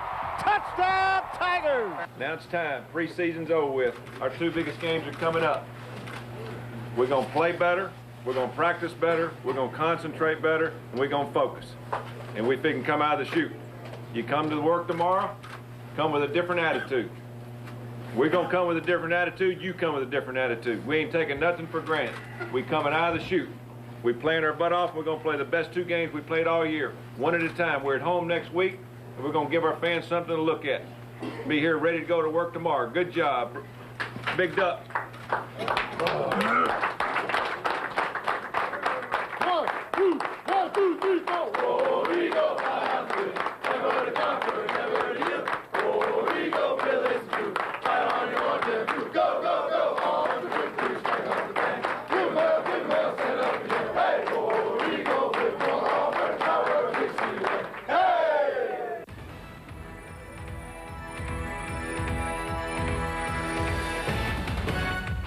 Welcome into the Auburn Football Review on the field at Jordan-Hare Stadium here at Pat Dye Field, where the Tigers shut out Arkansas State 27-0. I'm Rod Bramble with head football coach Tommy Tuberville, and kind of bundled up. It was a chilly afternoon by the time this thing was over. Well, it's cold here right now. The sun's gone down, but it was a beautiful day. Not a cloud in the sky. A little breezy. Affected the kicking game a little bit. Good win for us. We didn't play perfect by any stretch of the imagination, especially on offense. We turned the ball way too many times over to Arkansas State, and then we had 2 penalties that cost us 2 touchdowns. So we should have scored more points, but Arkansas State, got to hand it to them. They came in and played hard and gave us some problems, but defensively we shut them out, and that's pretty hard to do in 1A ball. 39 wins now for this senior class. It equals the best ever, and now a chance to break it next week against Georgia. That's a lot of wins, you know, for guys. Last year, the senior class got 39 wins, and now they get 1 more win in the next few, then they'll beat that and average 10 wins a season the entire time that they're here. So it's that's phenomenal, and real proud of all these seniors. Next week will be their last home game here at Jordan-Hare Stadium, and hopefully we'll have a great crowd here to root them on. All right, let's go to the Auburn locker room. Visit first with Lee Guess. Anyway, Brandon's tried to look at me first because the defense gave us a certain look we always knew they were going to give us, and he looked at me, then he looked back, and I knew he wasn't going to throw it to the outside receiver, so I was like, I might as well just get upfield and get in the zone where he can see me. So he decided to throw it to me, and I just tried to get what I could get. Kind of got ran down a little bit, but it's okay. I got to make fun of CT too because he got ran down. So we're going to bug each other about that. It was pretty fun. We just went out. I was really excited to kind of hit the plays going, and we just executed the way we were supposed to. We came out. We just wanted to, just stop the run, and concentrate on everybody just running to the ball and just have a overall good defensive game. It's good to get a shutout anytime. They had a good offense, had some big plays today. But, anytime you can get a shutout, that's big for your program. I just try to go 100%, man, and play the game very physical. Because like Coach always tell us, everybody got something that they good at. And I figured that's my strong point of the game. And so I just try to use it to my advantage and try to go around and make plays. It was fun, just getting back out on the field with all the guys. It's been killing me sitting on the sideline, but Bob's been doing a good job. And, I just blessed to be able to step back in there, no problems today, and get back going on track. Well, he started out the year, as wanting to have a great year coming back from last season. So, he worked really hard during the summer and prepared himself during fall camp. And, I take my hat off to him. The young man has really worked hard, and, he's working for everything he gets. Conversation. And we're back here on the Auburn Football Review. 27-0 our final is Arkansas State. Auburn shuts out Arkansas State here at Jordan-Hare Stadium on a beautiful day for college football. And these games right before these these big rivalry games to finish off, you're always a little concerned about the focus. You really are, and we didn't have our best focus today. We were relaxed, but, you know, as coaches, you know, we kind of let the players go in their own speed this week. I'm talking about of focusing and getting ready for this game, because knowing when we walk on the field on Sunday, getting ready for Georgia and Alabama 2 weeks from now, it'll be totally different. So you can't have everybody up every week. So we got this win out of the way. Now we can get focused on the last two. Let's get to the first half. Great weather for Tiger Walk. Good turnout there on about as pretty a day as you can get. I hope we get this pretty a day next 2 weeks. It's going to be close. Normally we have a little bad weather at the beginning of November, but beautiful day. A lot of fans there. We appreciate them coming out. Opening kickoff, they deferred kick to us. Brad Lester's a returner. Tristan Davis had a sore ham, so we held him out of this game, getting him ready for next week. Should be ready to go. Good return. This showed our focus on offense, so Kenny was going to play the first drive, and he just didn't focus on the pitch, and got us in the hole pretty early, but we bounced back and make a good third down throw here in just a minute. There's the second down throw to get some of it back, and then we come back and really execute. If you'll watch Brandon right here, he looks the receiver and defender off and then throws back to Lee Guess, who had a good game. Good block there by Courtney downfield. It's good to see the receivers protecting the ball. You can tell they're just trying to strip the ball out, but good conversion on the third down play. Now we move it down inside the 15 and one play action, touchdown to Courtney Taylor. And those play actions have been good for us. And one of 4 catches on the day is 1 touchdown catch there. So we take another look. Good ground level look here. Again, misdirection. We've got them all going one way and Courtney's going the other, and wide open for the touchdown. It's good to drive. I think, the last 4 or 5 games we've drove the first drive and scored.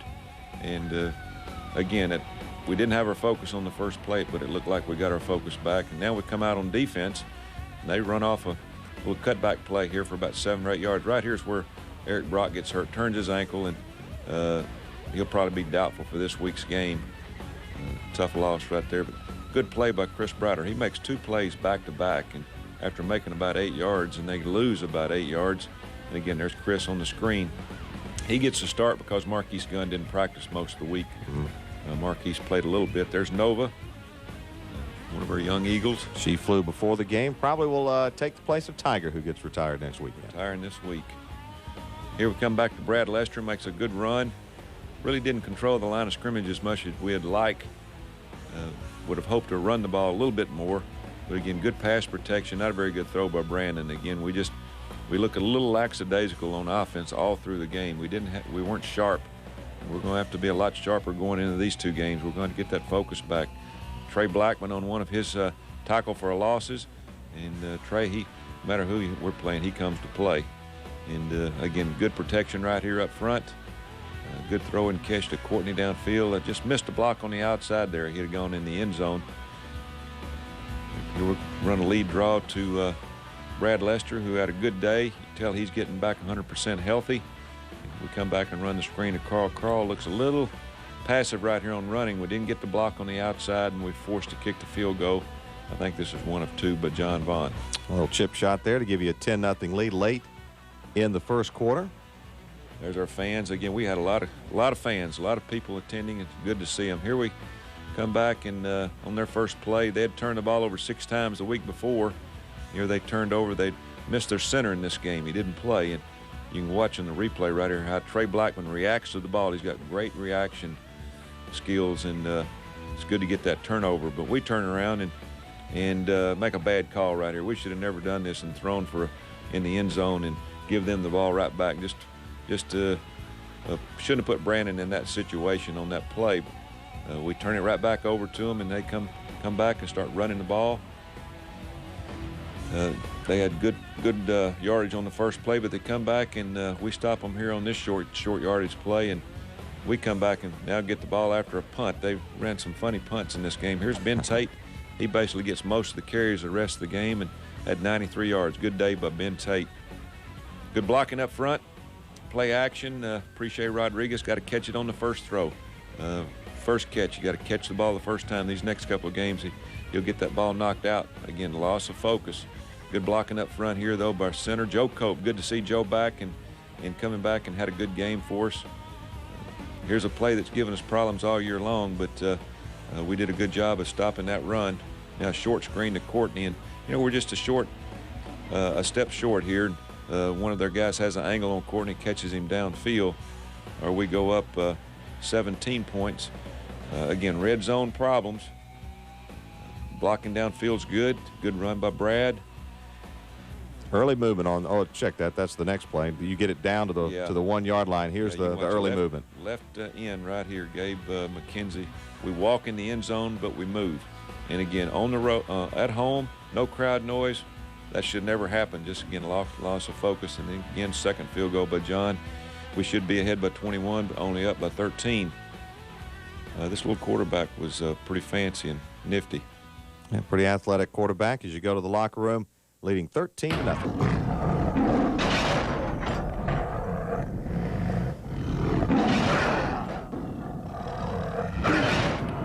Will Harry, number 35, strong side linebacker.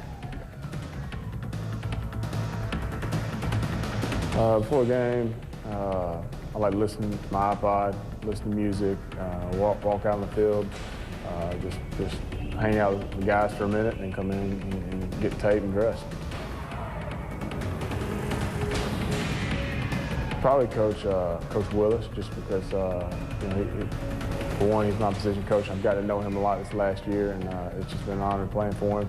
He's a great coach, a great motivator, and he's been there and he's been in our shoes. He's played ball here at Auburn, and so he knows what we're going through. I like LSU. It's an atmosphere unlike anywhere else I've ever played, as far as away stadiums go, and just the intensity and the adrenaline rush that you get just going out there is unbelievable. Barbecue, I get tired of barbecue fast, probably 2. Probably that. Something random is I enjoy playing chess. I enjoy spearfishing.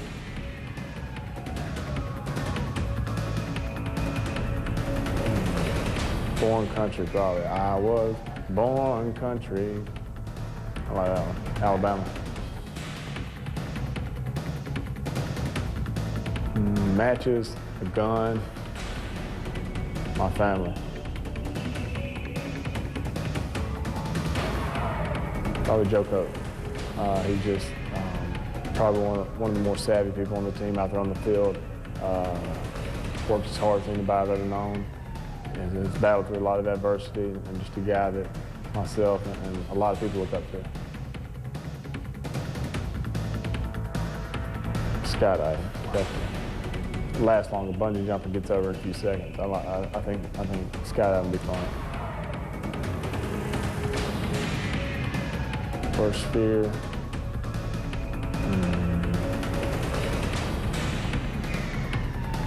Probably spiders. A professional baseball player. Tiger of the game was wide receiver Courtney Taylor. The senior from Carrollton led all Auburn receivers with 4 receptions for 116 yards, including the first score of the day, a 13-yard touchdown pass from quarterback Brandon Cox. Courtney Taylor, this week's Toyota Tiger of the game. Courtney Taylor, our Toyota Tundra Tiger of the game. He only had 4 catches in the game against Arkansas State, Coach, for 116 yards and a touchdown, and now a chance. He's just 5 catches away from becoming Auburn's all-time best receiver. Oh, what a super person he is, not just a football player. And I'd love to see him get that long pass in the end zone today. He got this guy at an angle on him, but he's one of those guys that you know what you're going to get every game. He's always got a smile on his face. He works very hard. He's got a tremendous family who's been very supportive of him, and I'm proud of what he's done. He came in as a quarterback, redshirted, and worked his way in at wide receiver, and is, like you said, has got a chance to break a record here too. All right, we're getting ready for the second half. You had some concerns about the offensive focus in the first half, didn't you? Well, we turned the ball over. We making mistakes going in the end zone. Red zone wasn't very good. We challenged them, so the first couple of times we get the ball, we got to put it in the end zone. That's exactly what we did. Defense did a good job of getting good field position, but offense took advantage of it and scored all of our points basically in the third quarter. Didn't score any in the fourth quarter, but a little bit more impressed with the offense, getting our momentum going in the direction we need to going into next week's game. Arkansas State gets the ball to start the second half, and defensively they'll move it a little bit, but you get the ball back pretty quick here. Nice sack there by Aaron Savage. Yeah, this was probably the best part of the day for us, this first part of the third quarter. Defensively, we went out and stopped them, and then we came back with good field position on offense and just did what we should have done all day, just lined up and ran the football and stayed on our blocks, finished blocks, which we did most of the time in the third quarter. Got two pretty easy touchdowns, one here by Carl Stewart, good blocking on the left side. Again, it's a good way to start the second half. Now we start putting in all the backups, especially on defense. We played everybody on the bench. Would have loved to play more of the starters on offense, but as we get through here, we'll see. I'll tell you why we didn't. There's a good shot of some of the fans. Now we come back and, again, misdirection. Most people run that against us because we're so fast. Good throw and catch. So quarterback had a good arm. Again, there's a good play by Marquise Gunn, who's played a little bit the second half. Good tackle by him. But again, we playing a lot better run defense here, stopping them, and they're trying to run the clock. Now we get good field position, and Brandon comes back and throws to Montez Billings. Pelham High School across the middle. Got to keep your feet, though. He's looking for somebody to hit him. That's the inexperience of a young receiver, and then we come back to what we call wheel route to Carl Stewart. We scored basically 2 touchdowns in about 6 or 7 plays. Good protection for Brandon all day long again. Yeah, it really was. He got hit a couple of times in the third and fourth quarter on some bootleg plays. Now we come back after getting the ball back again, and again we're not very good on our long yardage plays. We're just not executing those. But watch this run by Ben Tate. This is kind of a flash of the future right here. Gets the corner, got good speed. If you put 23 on him, it'd look like Ronnie Brown running Great down the balance field when he hits that sideline. Great balance. There's Albee. He's getting into the game, and then we come back again, got good field position. We throw it up for grabs instead of knocking it in like we should have and turn the ball over again. It's just, again, not very good offense. And we got to get a lot better. Here they come back and run a boot on us. Again, we got a lot of young guys. Chris Evans is in there. Lorenzo Ferguson did a good job of filling in. They move it down the 5. We force them to kick a field goal. They fumble a snap, and we preserved the shutout. Good job by our defense, young guys on the field. And again, we put Brandon back in because of turning the ball over. I didn't want to go into next week's game after a turnover and try to prove something that we could move the ball for more consistency. Good throw and catch with Carl right here.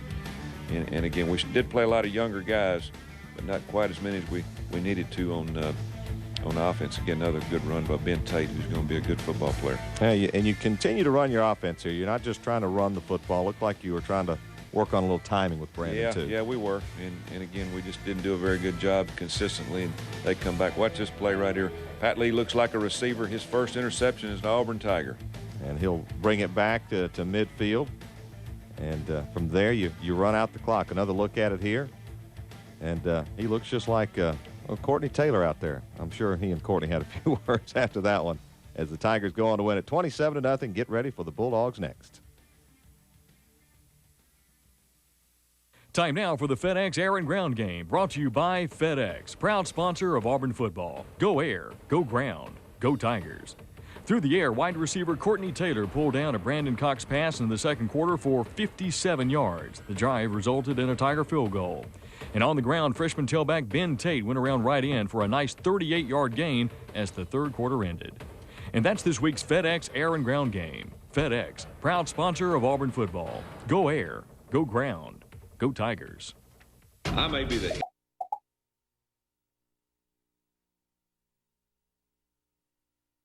Provided by Buccaloos, Montgomery, and Auburn. And back for our final segment here on the Auburn Football Review following Auburn's 27-0 win over Arkansas State. And now you turn your attention to the Big Two, beginning with the Deep South's oldest rivalry. Yep, cross-state feud. We got a lot of players from the state of Georgia. They always look forward to the game, as well as Georgia. It's always a knockdown, drag-out. And I know they've had some trouble in the last month, but we'll get their best game, but they'll get ours. And it'll be right here on our stadium. We're looking forward to our fans coming no matter what time the game is. Wear your orange, be here. Give us an opportunity to win 10 games in regular season, and we hadn't done that obviously in the last couple of years. So good way to send these seniors off, but just remember it's Georgia coming, and they're coming full steam and ready to play a heck of a ball game. Auburn and Georgia here, Pat Dye Field, Jordan-Hare Stadium. This coming Saturday, the Deep South's oldest rivalry, and we'll have the complete recap for you next week here on the Auburn Football Review. And they'll flank Rodriguez out to the left, Billings to the right. Cox lobs it up for the end zone for Rodriguez. He goes up. He's got it. Does he have it? Touchdown, Auburn! Touchdown, Auburn! Rodriguez. They floated it into the end zone. Preche goes up and makes the catch. First of all, I'd like to say, and on everybody give a hand, this is the winningest senior class in Auburn history.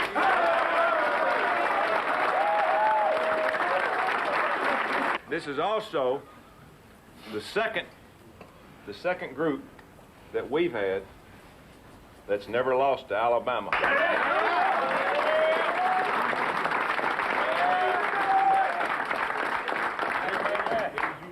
You know, it's been a long year after playing last week, after coming up short, not playing our best game, we know that. We fought back 10 games in the season to win is big in this conference. I don't care what anybody says. You can take pride in that. You can think about it. And seniors, you can always dream about it because you did something that's very, very hard to do. Now, we're getting ready to go home. Be careful. All year long, we've had an audience of one. I mean, this ain't our win. You know it's not. You know who we're going to give this victory to. And he helped us all year long. We've had some guys hurt. We had some guys out today. And some people stood up and stepped up, and he helped us. And that's what it's all about. We're a team, and we're a family. The only way you can come in an environment like this is to play as a team. That's the only way. You know, if we'd have played offense or defense or just special teams, it wouldn't have happened. Everybody stayed close, nobody panicked, and everybody just kept chopping wood. I'm proud of you. 1, 2, 3, 4. War Eagle, fly out the field. Never to conquer, never to yield. War Eagle, finish the truth. I don't want to do. Go, go, go on the victory. Shake up the land. Give it up, set up the hill. Hey, War Eagle, build no Auburn, power, Dixieland. Hey!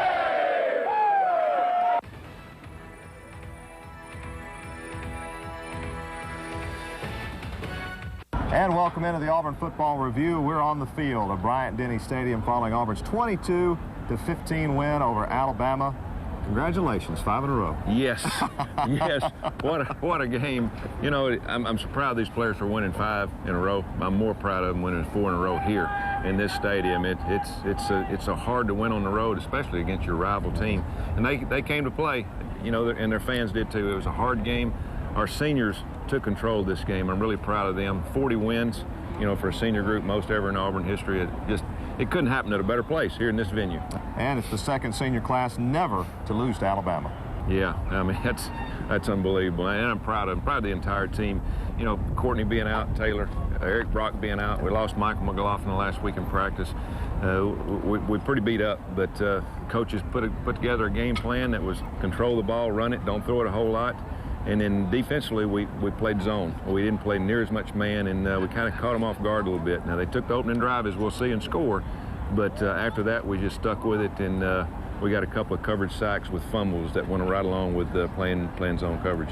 All right, coming out of the break, we'll take a look at the first half highlights. But right now, let's go to the victorious Auburn locker room and visit with one of those seniors, part of that winningest senior class, and Tim Duckworth. Oh, yeah, this Jordan Hare Stadium right here, man, it got something else on it. I don't even know what to say. We're going to hang a banner after the game. I mean, after I get out of the locker room, put Jordan Hare on it. But this is Jordan Hare Stadium, and I love playing down here, and I play down here just like playing at Auburn. Man, it's a huge accomplishment for us as Auburn Tigers. You know, it's been a long road. You know, we lost 2 games. It was very disappointing, but we glad that we was able to bounce back as we did. You know, man, it's been great. You know, it's my last game, last regular season game. You know, I won't be able to come back and do this, you know, ever again. So, I mean, I'm thankful, you know, thank God, thank my teammates. It came my way, my number was called, and I just had to make a play when it came my way. Now, a lot of balls come my way, and I had the opportunity to take a great catch, and it was up in the air, went up and jumped and got it, and knew I had it, because when the ball was snapped, I knew it was coming my way, so just had to make the play. It was just a good performance, you know, by the whole team. You know, offense came out there, defense came out there fired up. You know, I wish we could take that game back last week and play like this, you know, with a lot of emotion. This is what this team about. When you play with a lot of emotion, we play physical and fast, and I'm just happy to leave out here with Alabama 2-0 throwing a thumbs up. You know, I just feel so blessed. You know, God's been good to me, kept me healthy all these years. I've had a few nicks and bruises, but no serious injuries. injuries, and I just want to thank him for keeping me healthy. Yeah, I came out, I had a little too much emotion coming out of the game, just fired up and I had to settle down. And came out second half and played a lot better than I have been. And, this is awesome. This erases everything that happened last week, and it's just a great feeling. For the first half highlights, we're on the field of Bryant-Denny Stadium, where Auburn's coming off a 22-15 victory over arch rival Alabama. And you mentioned it in our first segment. Your team was coming in. They were nowhere near 100% health-wise. No, and it's funny. We're not healthy, but I talked to the team, said, Coach, let's take the ball. If we win the toss, let's take the ball. And we did. We got a good kickoff return, got a penalty, made a couple of first downs, tried to set the tone, but that kind of showed you the attitude of our players going into this game. They didn't want to come in and just play conservative. They wanted to come in and try to take control. And, again, when it was all said and done, the offensive line basically did that. It was a beautiful day at Bryant-Denny Stadium. Let's go to the first half highlights. And you do win the toss and elect to receive. Want to set up a return here for Tristan Davis. We did, and we felt like we could get something up the right side, and good blocking downfield. They get him by his face mask right there and add on a few yards. But good return, good start. Now we come out, and we're going to fake the reverse and run the draw play up the middle. Good run by Kenny Irons, blocking by Ben Grubbs and Joe Cope on the left side there. They get us in third down, and we throw a slant, and they pressed us, didn't do very good. They come back and they checked out of a pass. You could tell they had a pass call and ran this and took advantage of our alignment. We gave them too many holes here on this first drive. And again, here's something that Georgia took advantage of. The quarterback pulling it down, and we felt like that he would do more of it. Goal line stand here. Yeah. Oh, great goal line stand. That's the third play in the goal line stand. We stop them, no gain, and a big play by the defense. Great to stand up and show them how you're not going to get it across our goal line on the first drive and force them to kick the field goal. Really felt good about it because, they'd run a few plays we hadn't seen. It gives us time to adjust now. Coming back to the offense, and the game plan was to run right at the middle of them. We felt like that was the place we could be more successful. A pass play there to Brandon. Brandon didn't have a great first half. He played a little tight. He gets really excited about this game. Your quarterback's got to be settled down, but he does that later on in the game. And Cody Bliss there with, I don't know how long that punt was. It was forever. He averaged 50 on the day.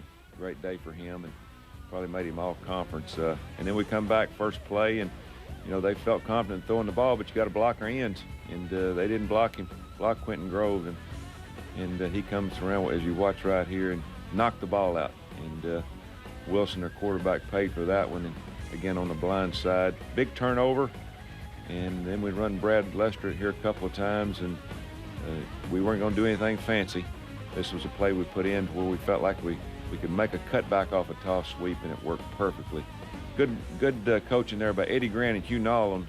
They coached the red zone running plays, and they saw something in their defense that would work here. You see, we block everybody down, we kick out, and again, Brad Lester being the guy running this play because he had a great cutback ability. Ensuing kickoff, next play, we knock it loose again, and we took advantage of the fumbles. Yep. And you can tell here in games like this on the road, you've got to take their fans out of it. They surely were into it, and another big play by Quentin and Senderick Marks, a Mobile native. And then you say this is a new play that you put in right here. New play that Hugh Nolan and Eddie Graham put in, and again, it was the other side. And again, it was a great time to call it by Al Borges, and again, it was just well blocked, well diagrammed, and again, it was well executed for the touchdown. And 14-3, we're looking pretty good right now. And again, they come back throwing it again, but throw a screen, and we don't. It's a good lick right there by Kevin Sears, who really played a real good game. He really did. His last game in this state. And proud of Kevin. And we get the punt back, and then we get a great drive going here. And this could be a drive here that could pretty much seal the fate. Goody running here up the middle, past the 50, a first down run of 11 yards with 2 minutes to go. We're just trying to run the clock, but we have to run a screen because we get a motion penalty, which stop the drive. And you can see right there, a little short, little right by John Vaughn. He said he could be good from 55, but again, he said, Coach, my foot hit the ground just a little bit before I caught the ball and knocked it off to the right. they come back and we take a chance, which we normally don't do on a 3rd and long, and we give them the momentum going in at halftime. And again, that was my fault. We put our guys in a tough situation, but big play by them. It's time now for the J&M Tiger Trivia Challenge.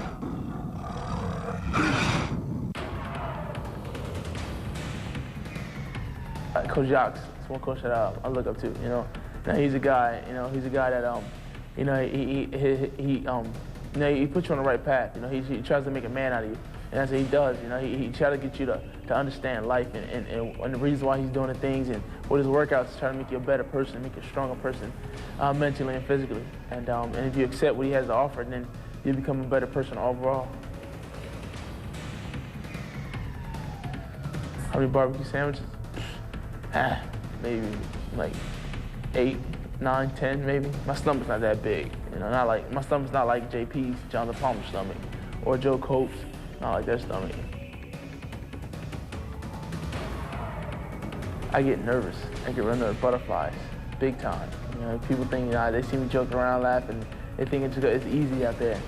And but then again, it's like that's one thing they don't know. Another thing is they don't know. Kind of when I see those big guys running at me, I kind of like, yo, I kind of get nervous too. Like, yo, this guy's pretty huge. And you know, then that's when I just like, hey, forget it, I'm just gonna run him over. Our Toyota Tundra Tiger of the game, Quentin Groves. Coach, his 2 forced fumbles in the first half. John Parker Wilson fumbling the football. Really, in the first half, set the stage, set a spark, and set the stage for the rest of the ball game. We needed something good to happen about that time. You know, they'd scored and we'd kicked the ball around a little bit, not done a lot on offense, and we needed something to happen and get us fired up, and obviously Quentin did that. You know, the coverage helped because, as I said, we played zone and made him hold it a little bit longer, but Quentin really came off the ball, and he kind of looked like Stanley last year, and coming around the corner, and you know, they couldn't block him. They didn't have, neither one of their tackles could touch him, but again, it was great to see him make plays. All right, talk about the locker room scene at halftime. You give up a big play. Alabama's right back in it. What'd you guys talk about? Well, we messed up and played man coverage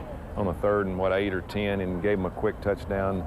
You know, that was our fault, but the players responded. You know, they went in and said, hey, listen, we're going to score some more, and we're going to hold them out. And again, that's what it's about. It's about teams. 70 guys coming in here and playing against all these folks and overcoming the crowd noise. You know, takes a lot. It takes a mature football team, and you know, we're not great, but we are mature. We got a lot of character, and the attitude's been wonderful. Let's take a look at the second half.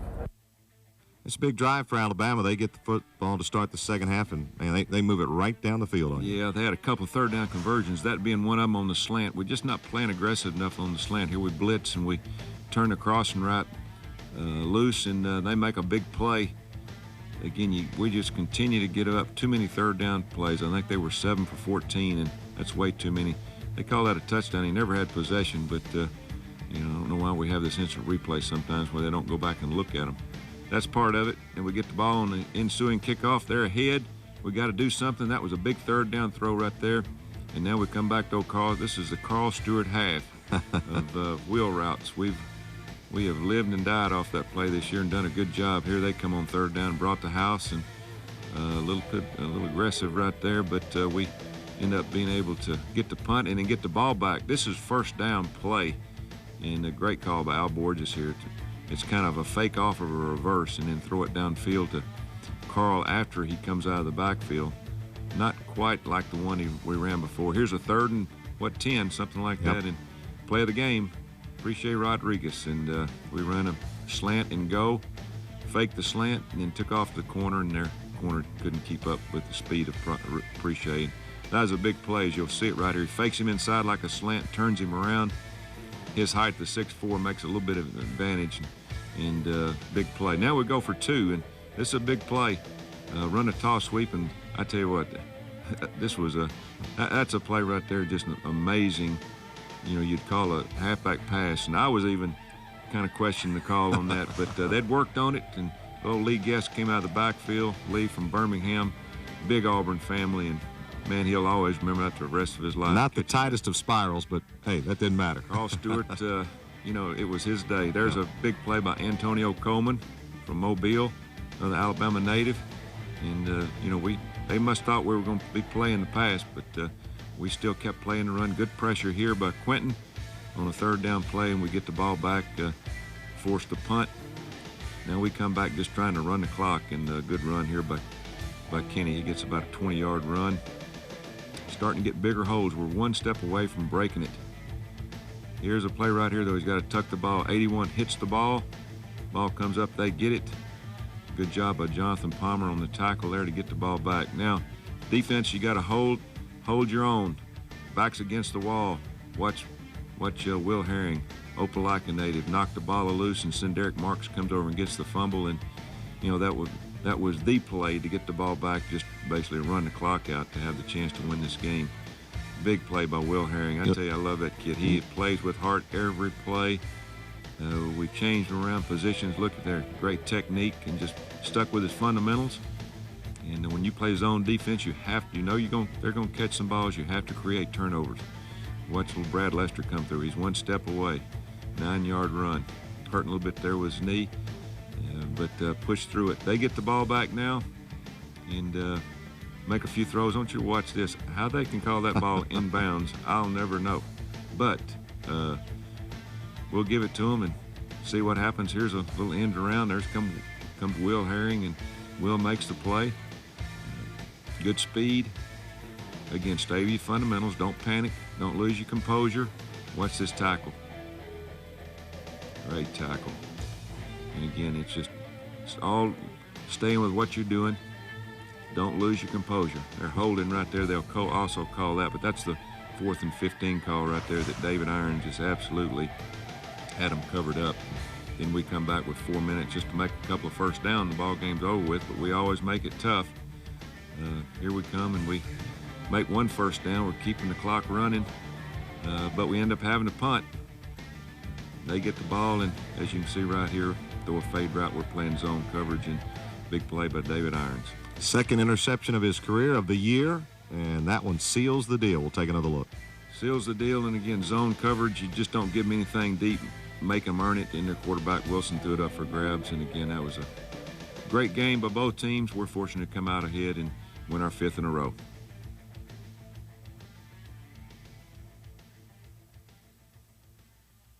It's time now for the FedEx Air and Ground game, brought to you by FedEx, proud sponsor of Auburn football. Go air, go ground, go Tigers. On the ground in the second quarter, tailback Brad Lester scored from 12 yards out for the Tigers' first score of the day. And through the air in the third quarter, Brandon Cox connected with wide receiver Preche Rodriguez for a 22-yard touchdown to put the Tigers in the lead for good. And that's this week's FedEx Air and Ground game. FedEx, proud sponsor of Auburn football. Go air, go ground, and our Auburn family for the great memories we've shared together. We're proud to have Colonial Bank as a member of our family. Thank you for 25 years of service. Colonial Bank, member FDIC. Coach Tuberville's apparel provided by Buckaloos, Montgomery, and Auburn. And welcome back on the Auburn Football Review. One last time from Bryant-Denny Stadium, where the Tigers have just beaten Alabama 22-15, 5 in a row. 10-win season. You're still unbeaten here in Tuscaloosa. That turkey's going to taste mighty good this year. It's really going to taste good. I might even fry me a turkey, and I'm on one of those cholesterol diets. But it's going to be a great Thanksgiving. Next year, the games after Thanksgiving will be open this week. But it's a big win, big bowl game for us. This is our bowl. This is our game of the year, and we've won it for the 5th straight. And I'm really proud of everybody. And this is truly a team and a fan game. Great way for the seniors to go out. It truly is. And again, I'm so proud of them. They've gone through a lot, and, we're not a great football team, but this group, the seniors, have made us probably a better team than what we are by their leadership and by their work ethic on the field. All right, it'll still be a couple of weeks before we know exactly where the Tigers will be going bowling for New Year's Day, more than likely. Make sure you check out auburntigers.com for all the latest bowl information, bowl travel packages, once we do find out where the Tigers are going bowling this season. Again, your final, 22-15. Auburn makes it 5 in a row over the Alabama Crimson Tide. We thank all our sponsors here on the Auburn Football Review and you folks for viewing us all year long. Have a good year.